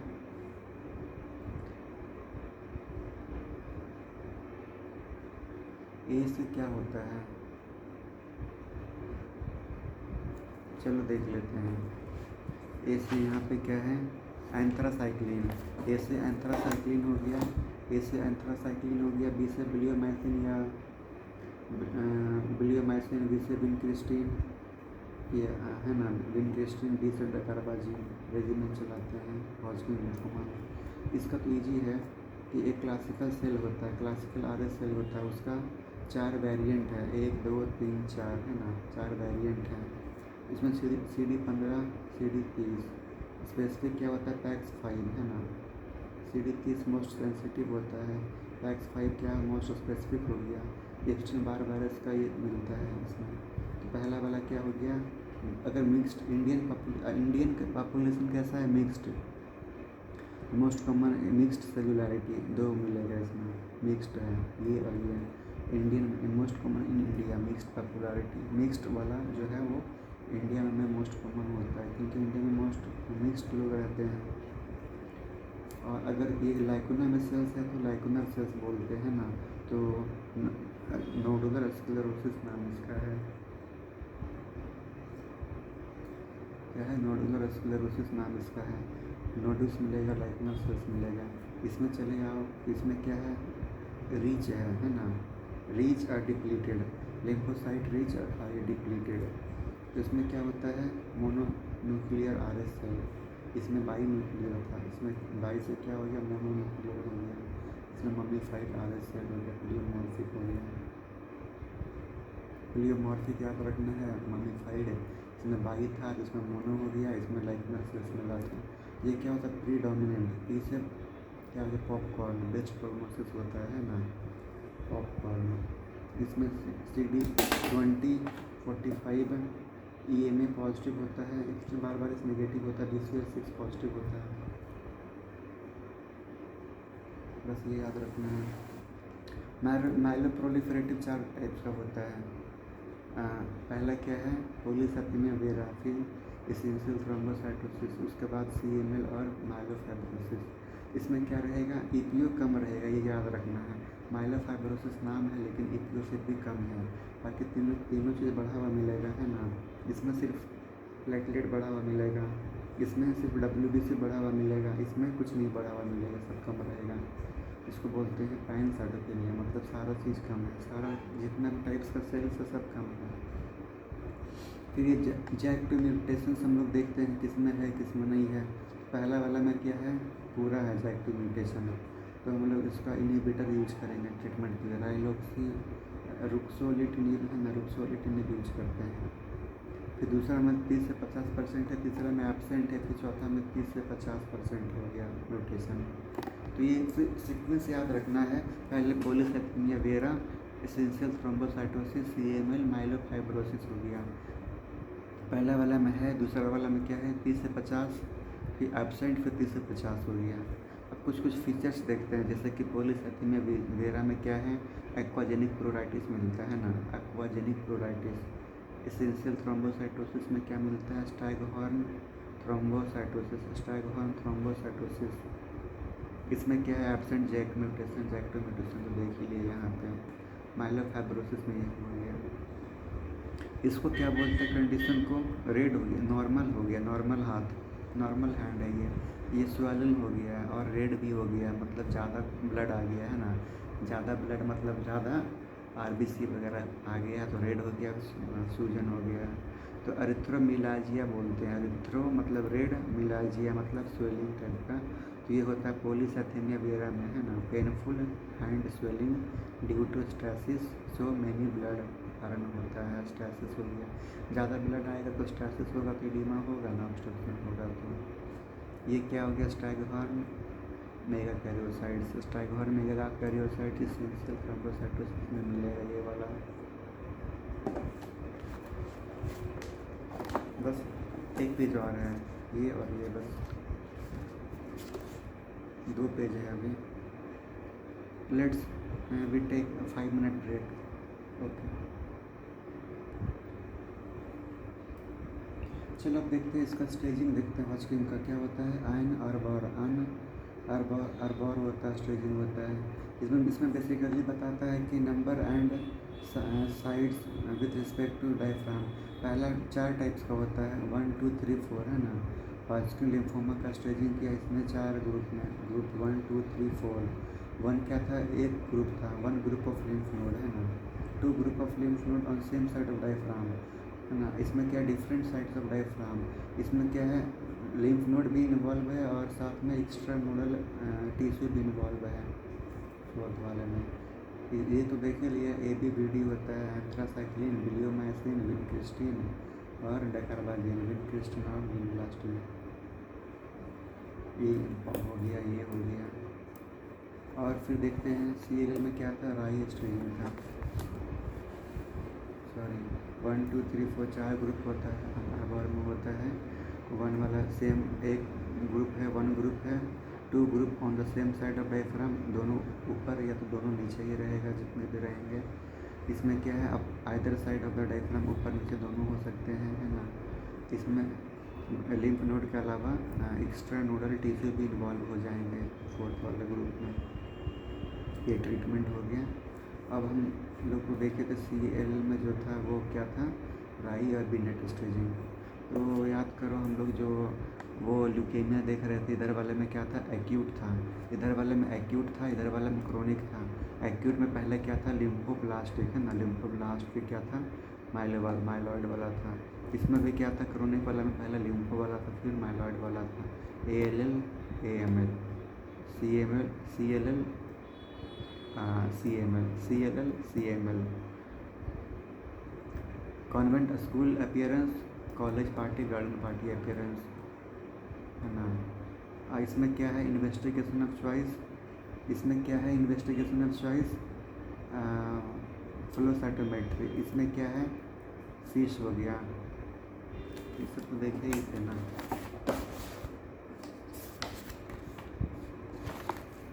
ये वाला हो गया, ये याद रखना है, सारा चीज़ याद रखना है, ऐसा नहीं कि बस एक। मल्टीपल माइलोमा इज एक्चुअली होता है क्या, गामोपैथी हो गया, है ना, मोनोक्लोनल गामोपैथी। CD38 है ना, और 138, CD38 CD38 138 हो गया, मार्कर हो गया। क्रैब हो गया, स्लिम हो गया। क्रैब क्या हो गया, C से कैल्शियम ज़्यादा रहेगा, है ना, और R से रीनल फेलियर। क्रिएटिनिन 2 से ज़्यादा या तो क्लियरेंस 40 से कम। CR, A से एनीमिया, या तो 11.5 से कम, 10 से कम, या तो नॉर्मल से 2 कम हीमोग्लोबिन। B से क्या हो गया, बोन लीजन्स हो गया, है ना, मल्टीपल या कुछ या ऑस्टियोलाइटिक, है ना, वन और मोर ऑस्टियोलाइटिक लीजन्स होगा बोन में। स्लिम क्या होता है, S फॉर 60% से ज़्यादा ब्लास्ट सेल्स मिलेंगे, 60% या उससे ज़्यादा ब्लास्ट सेल्स मिलेंगे। LI से लाइट चेन होता है, बेंच प्रोटीन याद रखना बस इसका नाम। M से क्या हो गया, M से हो गया मल्टीपल क्या हो गया, ये multiple more than one marrow focal marrow lesions, है ना, MRI यूज करना है।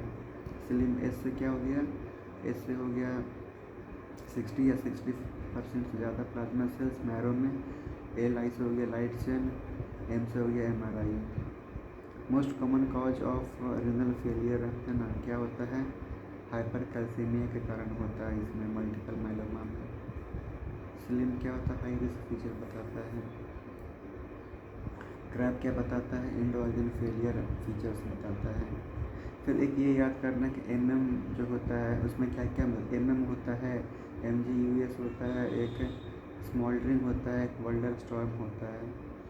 MM वाले में क्या मिलेगा, प्लाज्मा का जो बोन मैरो है, plasma bone marrow more than blast cell हो गया, एक्चुअली में plasma cell in bone marrow, plasma cell in bone marrow more than 10, और जो M प्रोटीन होता है मोर देन 3, है ना, मोर देन 3, मोर देन 10, मोर देन 3, और क्रैब फीचर्स, है ना, मोर देन 10%, 3 ग्राम, और क्रैब फीचर्स MM का हो गया।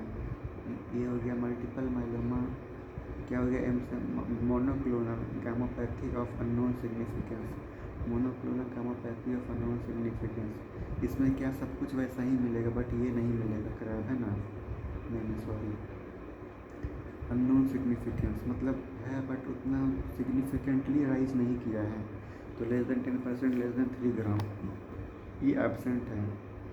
अननोन सिग्निफिकेंस है ना, उतना सिग्निफिकेंट राइज नहीं किया जितना होना चाहिए इसके लिए, विच ये कम है। स्मॉल्डरिंग क्या होता है, ज़्यादा होना, स्मॉल्डरिंग है, ज़्यादा हो गया। वेस्टर वल्डर स्टॉर्म मैक्रोग्लोबुलिनीमिया क्या होता है, IgM ज़्यादा होता है ना, मैक्रो से याद रखना है। मैक्रो वाला जो है ना IgM बताता है। तो 4 टाइप्स का हो गया, MM हो गया, MGUS हो गया, स्मॉल्टरिंग हो गया और वल्टर स्टॉर्म हो गया IgM के लिए।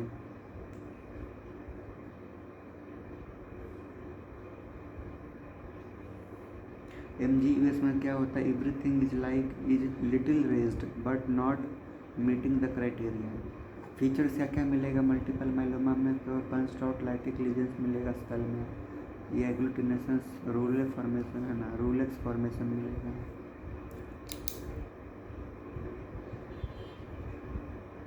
ROULE rouleaux formation, maybe spelling is wrong. ये क्या हो गया, ये इम्पोर्टेंट है। इसका जो ग्राफ होता है नॉट IgM पे ज़्यादा नहीं है, पहले क्या है IgA है ना, या तो IgG, GAM गम दे होता है ना, गम दे, गम लेने का नहीं, गम देने का दूसरों को, GAMDA, इस तरह से वो अरेंज होता है। सबसे ज़्यादा मिलता क्या है IgG, फिर उसके बाद क्या ज़्यादा मिलता है IgA, फिर उससे कम क्या मिलता है, इस तरह से अरेंज होता है। स्पाइक जो है वो M प्रोटीन है, बट अगर एंटीबॉडी के बारे में बात होगा तो ये होता है, लेकिन प्रोटीन जो है वो इसमें स्पाइक होता है ड्यू टू M प्रोटीन होता है। गामा स्पाइक जो है ना, गामा स्पाइक इसका बोलते हैं, इसको बोलते हैं gamma spike due to IgM। Serum protein electrophoresis में मिलता है। ये क्या हो गया, एक ये इम्पॉर्टेंट है कि AL चेन्स मिलता है ना, प्राइमरी AL चेन्स, कम से कम 3 तो याद ही होना चाहिए। AL चेन्स इसमें मिलता है, लाइट चेन हो गया A से, L से लाइट चेन, β2 मिलता है हेमोडायलिसिस में, और AA जो होता है वो मिलता है अल्जाइमर्स में।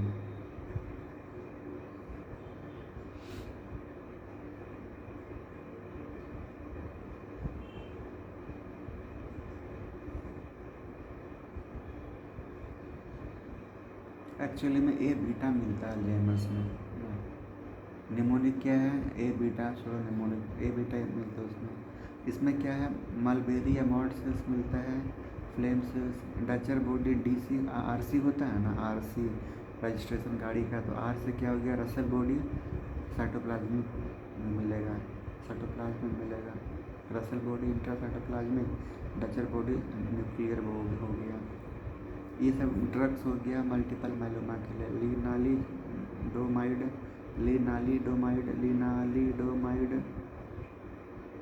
लिनालिडोमाइड है ना, और बोर्टेजोमिब, ये दोनों क्या हो गया, प्रोटियाजोम को स्टिमुलेट करेगा, तो यूबिक्यूटिनाइजेशन होने से जो भी ज़्यादा एबनॉर्मल प्रोटीन एक्यूमुलेटेड है वो ख़त्म हो जाएगा, उसको स्टिमुलेट करता है बोर्टेजोमिब।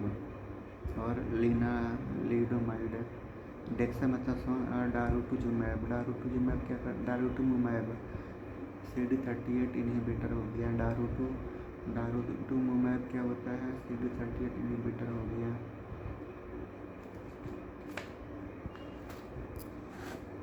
लास्ट टॉपिक है एंटी प्लेटलेट एंटीकोगुलेशन। बस इसमें तो कुछ वैसा है नहीं, वही पहले वाला ही है। फिर एक ये इम्पोर्टेंट है थोड़ा, इससे क्वेश्चन आता है, और एक मेन इससे क्वेश्चन आता है, इससे क्वेश्चन आता है। बस 2 टॉपिक और बचेगा। एंटी प्लेटलेट्स देखने जा रहे हैं। एंटी प्लेटलेट्स क्या होता है,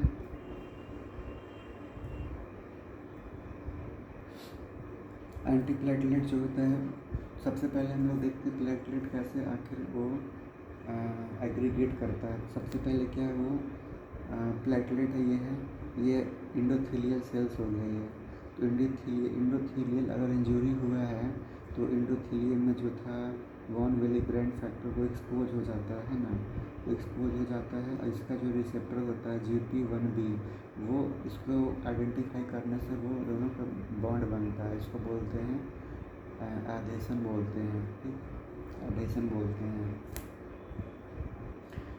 GP1B of platelet and 1 Willebrand factor of sub endothelial collagen damage होने के बाद में अगर डिफिशियंसी होगा इसका, तो नाम से ही ईजी है, 1 विली ब्रांड डिजीज है।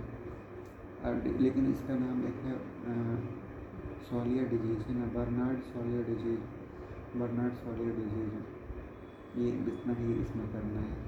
फिर मान लो कि अगर ये इसी के साथ बाइंड किया, एक रिसेप्टर होता है प्लेटलेट में, ADP कहो या तो फिर इसको कहो P2Y12 रिसेप्टर है ना, इसी के साथ अगर ADP बाइंड करेगा तो ये एक्टिवेट हो जाता है प्लेटलेट। एक्टिवेशन से क्या होता है, ये जो रिसेप्टर है ना, ये मार्जिन सरफेस पे आ जाता है ना। ये क्या था, GP2B3 है, 2B3 ये जो है वो सरफेस पे आ जाता है, जैसे यहाँ पे आ गया सरफेस पे, जैसे यहाँ पे सरफेस पे आ गया है, तो इसका इसका है दो, ये भी एक्टिवेट हो गया, ये भी एक्टिवेट हो गया, दोनों का सरफेस पे आ गया है ये, अब फाइब्रिनोजन बीच में है, तो इसको बोलते हैं एग्रीगेशन। ये हुआ एक्टिवेशन, एक्टिवेट होने से ये यहाँ पे आ गया और फिर ये दोनों क्या हुआ, एग्रीगेट कर गया। तो ये क्या हो गया, GP2B3 है। अगर इसका डिफिशियंसी होगा तो ग्लैंजमैन थ्रोम्बोस्थेनिया बोलते हैं, या तो बोलो ग्लैंजमैन सिंड्रोम बोलते हैं। ये सब मेडिसिन, ये सब ड्रग्स क्या है, इसको इनहिबिट करता है ना, लाइक एब्सिक्सिमैब है ना, इप्टीफिबेटाइड और टायरोफिबैन, एब्सिक्सिमैब, इप्टीफिबेटाइड और टायरोफिबैन इसको इनहिबिट करता है। इनहिबिट करेगा तो ये फिर क्या होगा, एग्रीगेट नहीं कर पाएगा, तो फिर जो है क्लॉटिंग नहीं होगा है ना, ब्लीडिंग होता रहेगा, खून पतला रहेगा। फिर उसके बाद इसको इनहिबिट करने वाला क्या है, क्लोपिडोग्रेल है ना, क्लोपिडोग्रेल, रसोग्रेल, टिकाग्रेल और टिक्लोपिडिन।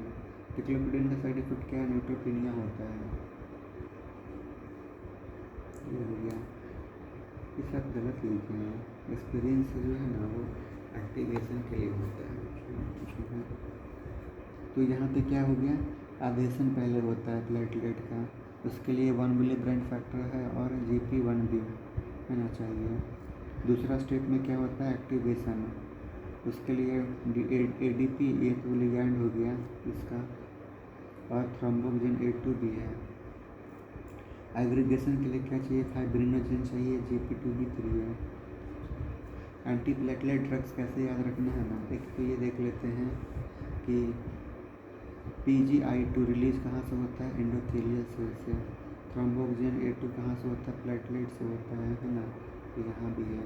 एक ये वीबल पैलेट बॉडी होता है एंडोथेलियम सेल में, उसमें उस बॉडी में क्या क्या रहता है, 1 मिलीब्रेंट फैक्टर और P सेलेक्टिन भी हम लोग देख रहे थे, P सेलेक्टिन इनहिबिटर्स इसके लिए देखे थे, ये निच के लिए था ना, इसलिए निच निकलेगा,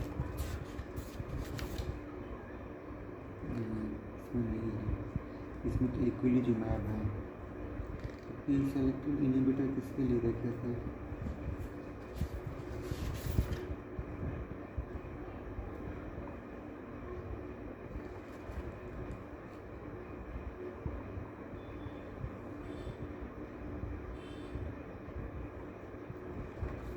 चलो बाद में देखेंगे। तो चलो लास्ट में मैं दिखा हूँ इसका,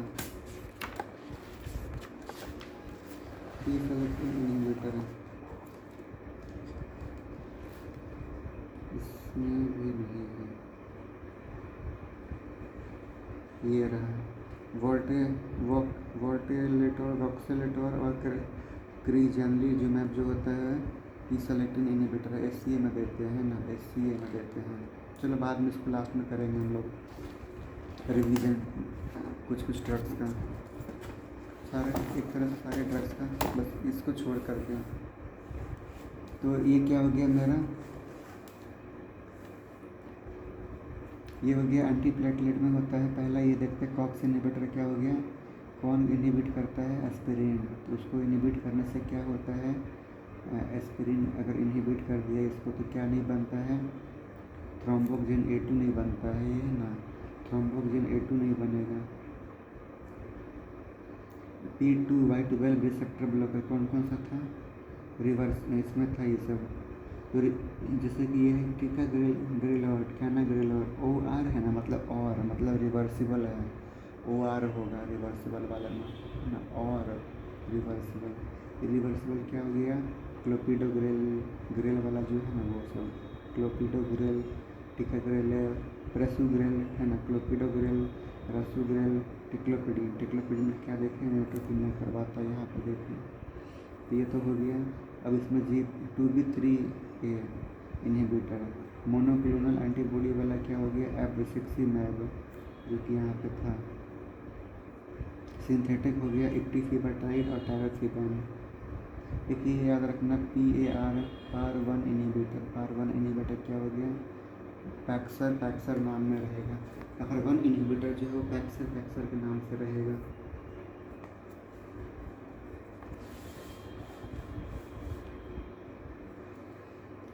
कोआगुलेशन कैस्केड जो होता है वो क्या है, इससे ये जो है एग्रीगेशन जो होता है थर्ड स्टेप में, तो सारे प्लेटलेट्स वहाँ पे जहाँ पे इंजरी हुआ है ब्लड वेसल्स में, तो वो क्या बना दिए, एग्रीगेट कर गए है ना, एग्रीगेट कर गए, उसको बोलते हैं प्राइमरी प्लग बोला जाता है, प्राइमरी प्लग। ये सारा ड्रग्स जो है इसी पे काम कर रहा है, प्राइमरी प्लग पे। प्राइमरी प्लग बन गया, अगर कुछ देर के बाद क्या होगा, यही बन जाएगा सेकेंडरी प्लग, है ना, ये बन जाएगा। तो यहाँ पे देखते हैं एक एक्सट्रिंसिक पाथवे होता है, एक इंट्रिंसिक होता है, एक्सट्रिंसिक जो है वो टिश्यू फैक्टर से एक्टिवेट होता है ना, फैक्टर 7, टिश्यू फैक्टर 7 जो है वो एक्टिवेट होता है, तो 10 को फिर वो स्टिमुलेट करता है।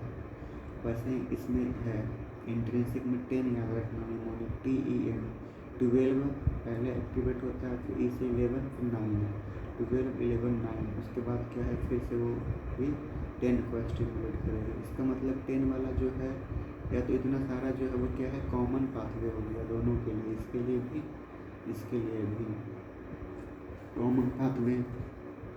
तो अब देखते हैं कि जैसे कि पीटी किसके लिए हम लोग मेजर करेंगे, एक्सट्रिंसिक के लिए, क्योंकि पीटी क्या होता है, स्कूल में पीटी लोग होते हैं, बाहर खेलते हैं, बच्चों को खिलवाते हैं, प्लेज आउटसाइड, है ना। तो एक्सट्रिंसिक पाथवे के लिए पीटी यूज करते हैं, इंट्रिंसिक के लिए APTT यूज करते हैं।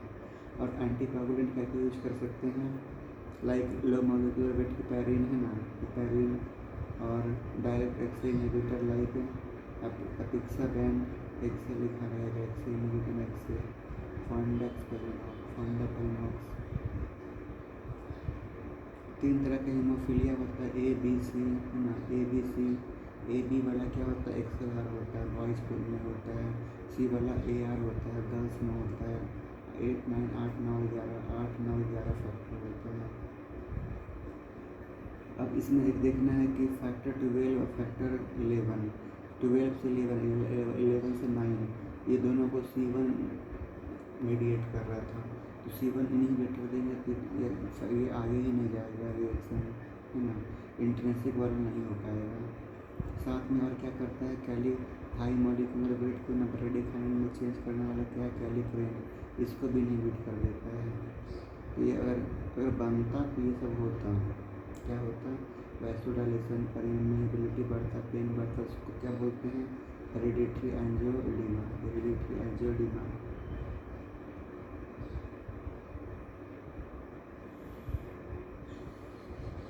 तो ये क्या करता है, C1 स्ट्रेस इनहिबिटर, है ना, ये इसको इनहिबिट करके रखता है, ये इसमें चेंज नहीं, इसमें चेंज नहीं होता है, इनहिबिट करके रखता है। डिफिशिएंट इन HAE, मतलब HAE हेरिडिटरी एंजियोएडिमा में कम होता है ये वाला, तो इसमें कैलिप्रेन क्या होता है, बढ़ जाता है। रेगुलेटरी एंटीकोगुलेंट क्या हो गया, प्रोटीन C और S क्या होता है, एंटीकोगुलेंट है।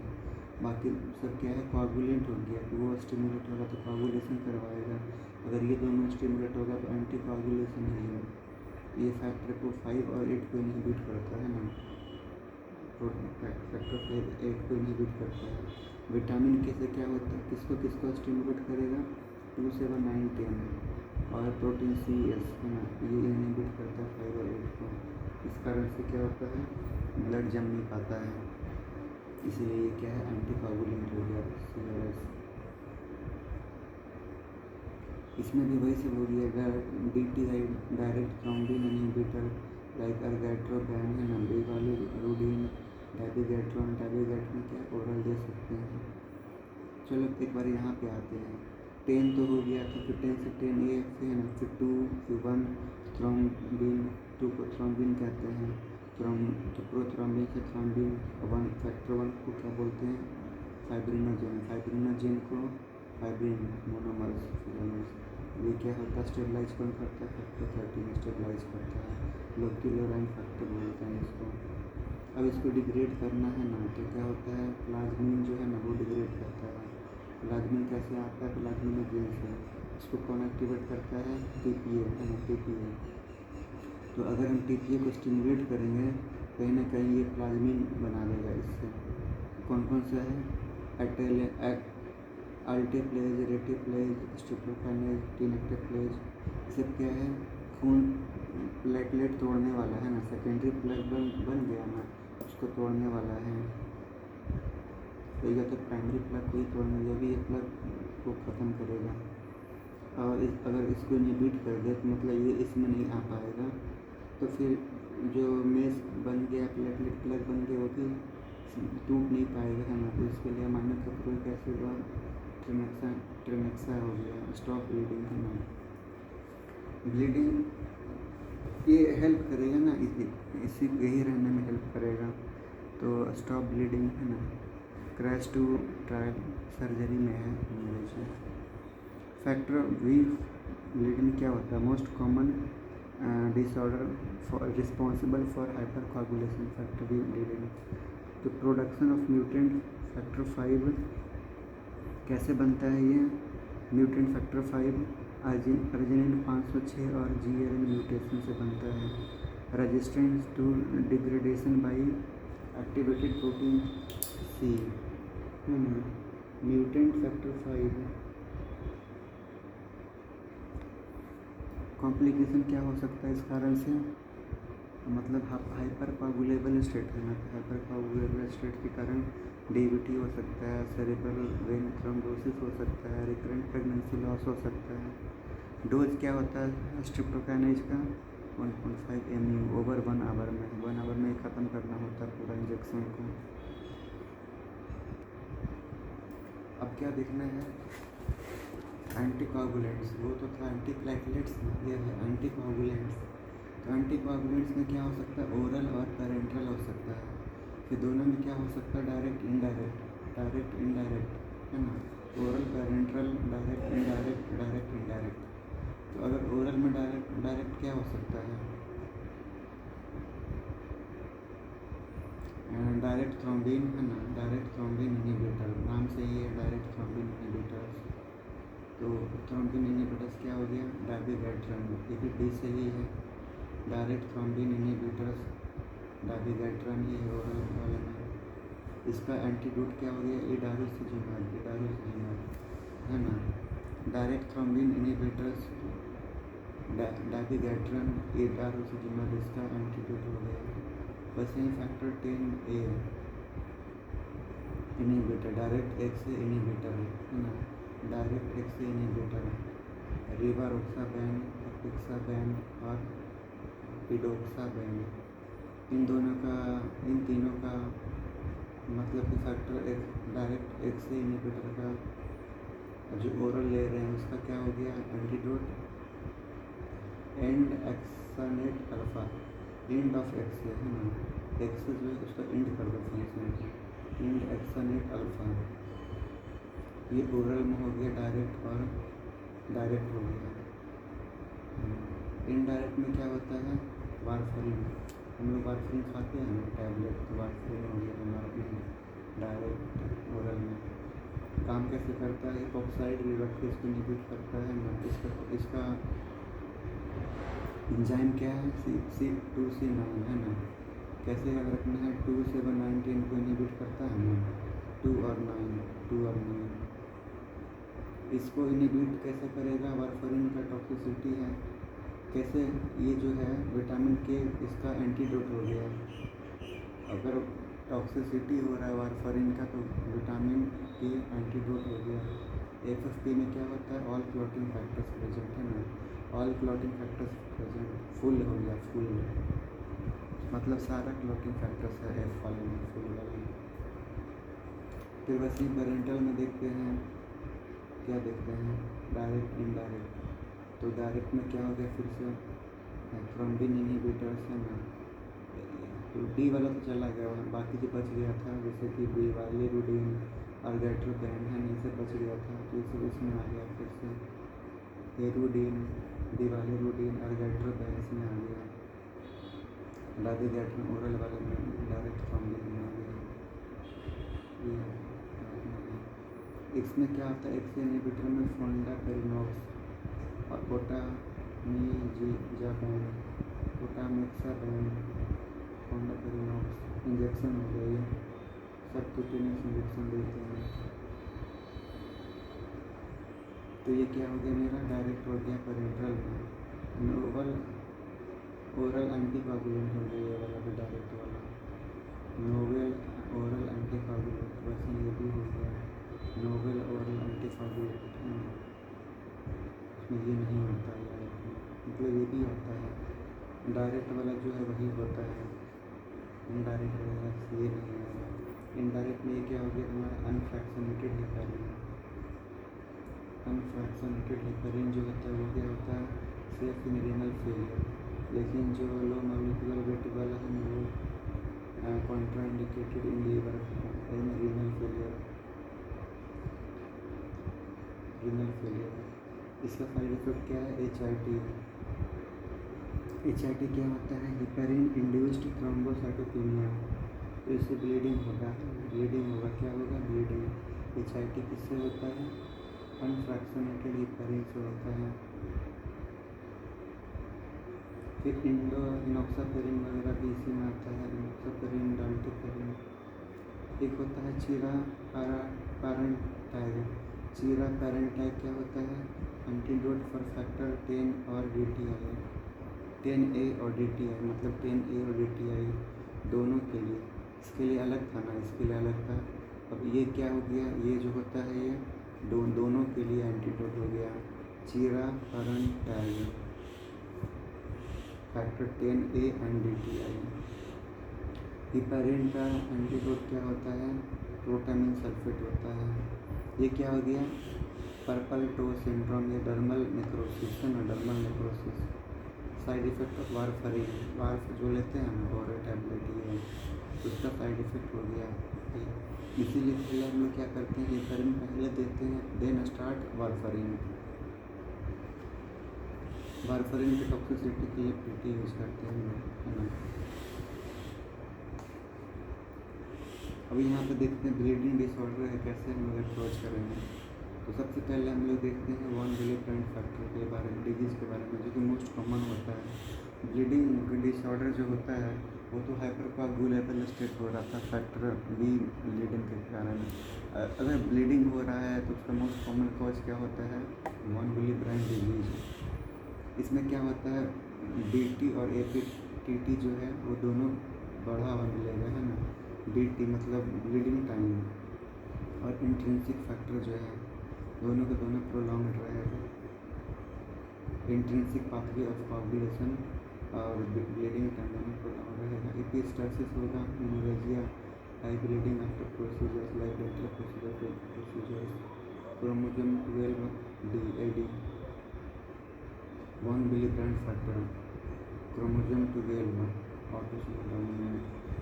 रिस्टोसिटीन एग्रीगेशन टेस्ट इन्वेस्टिगेशन चॉइस है इसके लिए, वन विली ब्रांड डिजीज़ के लिए रिस्टोसिटीन एग्रीगेशन टेस्ट करते हैं। Drug of treatment of choice क्या है, डेस्मोप्रेसिन, है ना, ट्रीटमेंट ऑफ चॉइस हो गया। Increase release of von Willebrand factor from endothelial cells. 3 types का होता है von Willebrand disease, type 1, 2, 3। Type 1, 2, 3 होता है तो वन मतलब क्या हो गया, क्वांटिटी कम हो गया, क्वालिटी कम हो गया, इसमें बना ही नहीं है ना, इसमें बना ही नहीं, ये AR होता है। ऐसा तो होता है 12 क्रोमोसोम 80 है, बट ये वाला तीसरा वाला AR होता है, इसको नहीं पता है। अब फिर ब्लीडिंग डिसऑर्डर हो रहा है लेकिन प्लेटलेट काउंट नॉर्मल भी हो सकता है, फिर भी ब्लीडिंग हो सकता है, और या तो फिर कम में तो होना ही होना है। तो नॉर्मल किस किस कंडीशन में हो सकता है, एबनॉर्मल एडीपी कोलाजन है ना, एडीपी हो गया जो कि तुम्हारा एडेशन जो कि एक्टिवेशन करवा रहा था। कोलाजन के कारण क्या होता है, एडेशन होता है, कोलाजन एग्रीगेशन। GP2B3A ग्लाइसिन, ये सब में क्या होता है, प्लेटलेट का नंबर तो नॉर्मल है, बट इन सब के कारण क्या होता है, वो फाइनली एग्रीगेट नहीं कर पाता, प्राइमरी प्लग नहीं बना पाता है अल्टीमेटली। ये अगर रिड्यूस हो गया है उसमें तो होगा ही होगा। बर्नार्ड सॉलियर में क्या होता है, बर्नार्ड सॉलियर है ना 1B वाला जो स्टार्टिंग का था एडिशन के लिए, एबनॉर्मल रिस्टोसिटिन एग्रीगेशन होता है, जो कि ये इन्वेस्टिगेशनल चॉइस भी है ना, किसके लिए, वॉन विले ब्रांड डिजीज के लिए रेस्टोसिटिन एग्रीगेशन टेस्ट। तो अगर 1B वाला है तो इसके लिए भी हम लोग यही करते हैं, और इसमें मिलता है जाइंट प्लेटलेट्स मिलता है ना, जाइंट प्लेटलेट्स। तो 1B हो गया, 1B बर्नार्ड है ना, बर्नार्ड 1B क्या हो गया, इसमें जाइंट प्लेटलेट्स मिलता है। TTP ITP क्या होता है, एंटीबॉडी फॉर्म हो जाता है अगेंस्ट 2B और 3A। ITP immuno thrombocytopenic protein, तो ये एंटीबॉडी अगेंस्ट 2B 3A। ये मैच्योर प्लेटलेट मोर देन 6% है ना, इसमें मिलता है। इसके लिए पहला क्या देखते हैं, स्टेरॉइड नहीं होगा तो स्प्लीनेक्टोमी करेंगे। इसमें ITP में पहले क्या देंगे, स्टेरॉइड, नहीं हुआ तो ठीक हो स्प्लीनेक्टोमी करेंगे। ओप्रिल क्या है, ओप्रेलेवेकिन 11 है, ऐसा लग रहा है 11। तो IL-11 क्या है, ये IL-11 क्या है, एगोनिस्ट हो गया। रोमिफ्लोस्टिन प्लेटलेट स्टिमुलेटर, एल्ट्रोम्बोपैग TPO स्टिमुलेटर हो गया है ना, प्लेटलेट स्टिमुलेटर TPO का स्टिमुलेटर। फोस्टामाटिनिब है ना, TT ज़्यादा आ रहा है तो टायरोसिन काइनेज, TT ज़्यादा आ रहा है ना, तो टायरोसिन काइनेज T आ रहा है तो टायरोसिन काइनेज इनहिबिटर। ओप्रेलेवेकिन एगोनिस्ट हो गया। ये TPO अल्ट्रोम्बोपैग TPO। थ्रोम्बोसाइट हो गया, थ्रोम्बो TROMB, थ्रोम्बो मतलब TPO।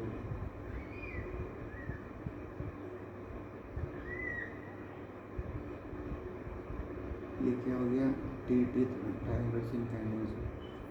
दूसरा क्या हो सकता है, PT रेस्ट है ना, PT रेस्ट हो गया, APTT rest, both normal both rest. PT rest हो गया extrinsic pathway, it denotes extrinsic pathway problem. Factor 7 involve early vitamin K deficiency, warfarin toxicity है ना, वारफरिन टॉक्सिसिटी 2, 7, 9, 10, 7 का ड्यू टू 7 अर्लीस्ट फीचर होता है 7 के कारण। APTT rest in conditions of when there is defective intrinsic pathway of coagulation like APLA in adult or hemophilia in child or hemophilia in child. Hemophilia is of 3 types A, B, C, factor 8, 9, 11, 8, 9, 11, XLR, AR. Both normal in factor 13 deficiency and loculorine factor, both raised in DIC like fibrinogen deficiency। ये सब क्या है, common pathway हो गया ना, factor 10 deficiency, factor 1 deficiency, DIC में क्या होता है, oozing from venipuncture site. APTT increased और D dimer increased, but thrombocytopenia, thrombosis, oozing from ear. DD क्या होता है, हेमोलाइटिक ट्रांसफ्यूजन रिएक्शन,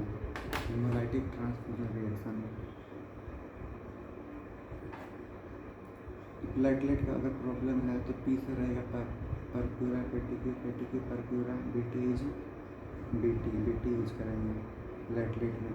और अगर कोआगुलेशन फैक्टर के लिए जैसे कि इकाईमोसिस मतलब लार्ज हेमाटोमा है ना, इकाईमोसिस हम हेमार्थ्रोसिस, तो coagulation factors due to coagulation factors problem haemarthrosis ecchymosis CT is estimated, clotting time is investigated है ना, C for C.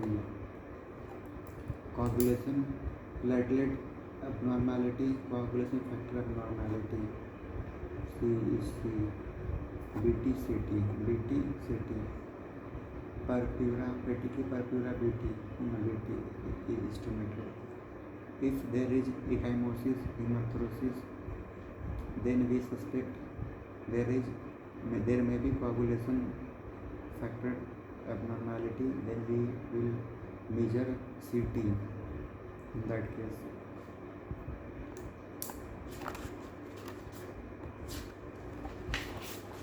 And it is the last page of the mat. It is very easy. Blood grouping.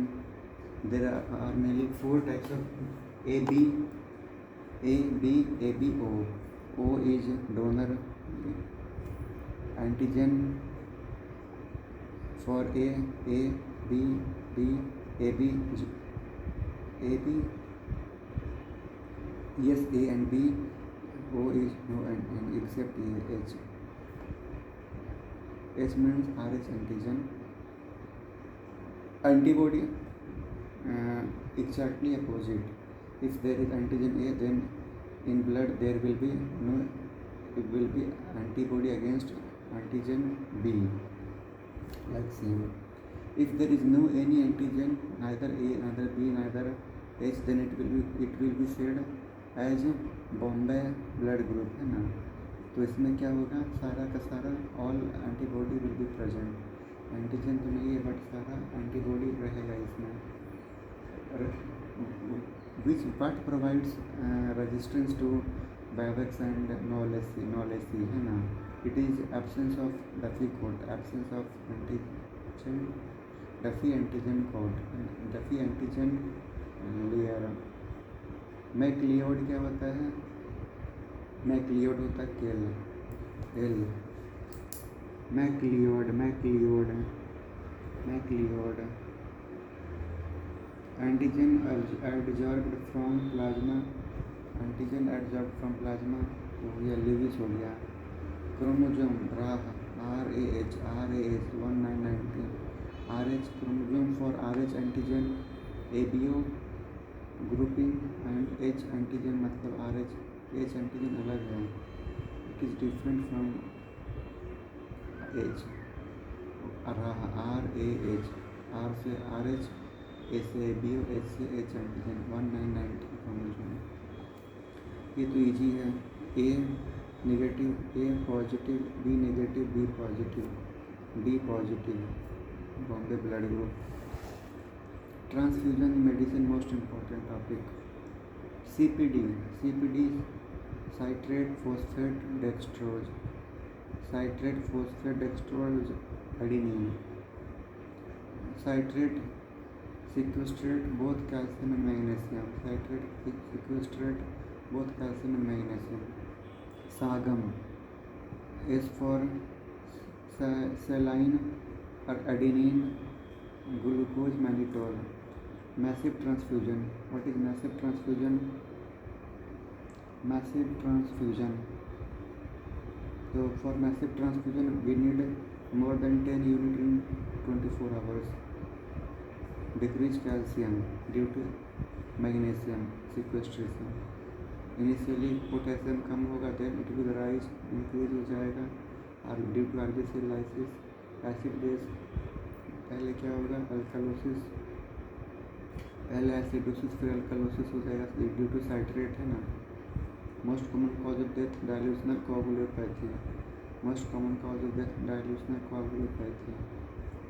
Whole blood stored at 2 to 6 degree, platelet room temperature 24 से 28, increase bacterial contamination risk हो जाता है।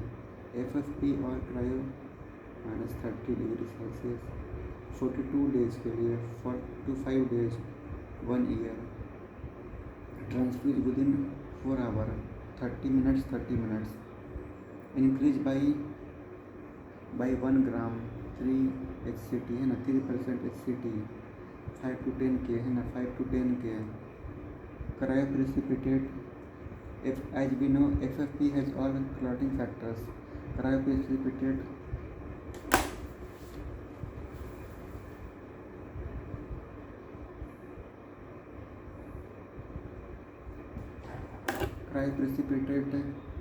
has fibrinogen, means factor 1, factor 8, 13 with 1 millibrand factor। factor 8, factor 1 factor 1 factor 8 and factor 13, this is cryoprecipitate 1, 3 and 13, 1 8 13, 1 8 13 factor with 1 millibrand factor, 1 8 13 with 1 millibrand factor। Now transfusion reactions, most common is febrile non-hemolytic transfusion reaction। What is the symptom? Fever, chills, malaise, due to WBC। It is due to WBC। What is treatment? Supportive acetaminophen। Hemolytic transfusion reactions can be immediate or delayed। Most common cause is ABO incompatibility। Hemolytic transfusion reaction, fever, chills, pain at site of reaction or injection, nausea, vomiting, shock, dark urine, can lead to AKI। What is the management? Stop transfusion, IV fluid plus minor diuretics to flush out blood। Allergic IgA deficiency, urticaria, pruritus, hives, symptomatic antihistaminic। TRALI, transfusion related acute lung injury, most common cause of fatality। It occurs within 6 hours of transfusion due to anti-HLA antibody of donor against donor anti-HLA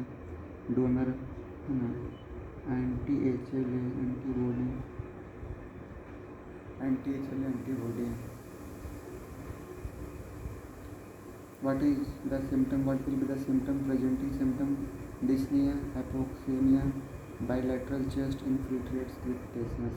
Stop transfusion, airway control, supportive care।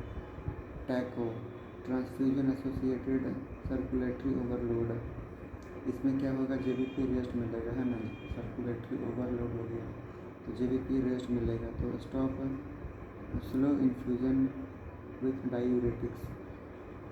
Leuco reduction filter क्या क्या काम करता है? वो WBC काम करेगा, decrease fever, decrease risk of CMV, platelet agitator, 5 days life करता है, without it 1 day life. CMV is the most common infection acquired after blood transfusion. Blood transfusion किसी को कर दिए तो क्या होगा? CMV infection. स्क्रीन फॉर, है ना, स्क्रीन केस के लिए क्या करना है? Before blood transfusion HIV, hepatitis B, C, syphilis, malaria, not for dengue। It is all for prospective type of screening। So most common cause of hemolytic transfusion ये ABO incompatibility, और allergic is IgA deficiency। TRALI is due to HLA donor, anti-HLA donor antibody। Most common infection after blood transfusion is CMV। इसको next video में करते हैं। चलो, it is रफली about 10 minutes, not more than 10 minutes it will take। Okay।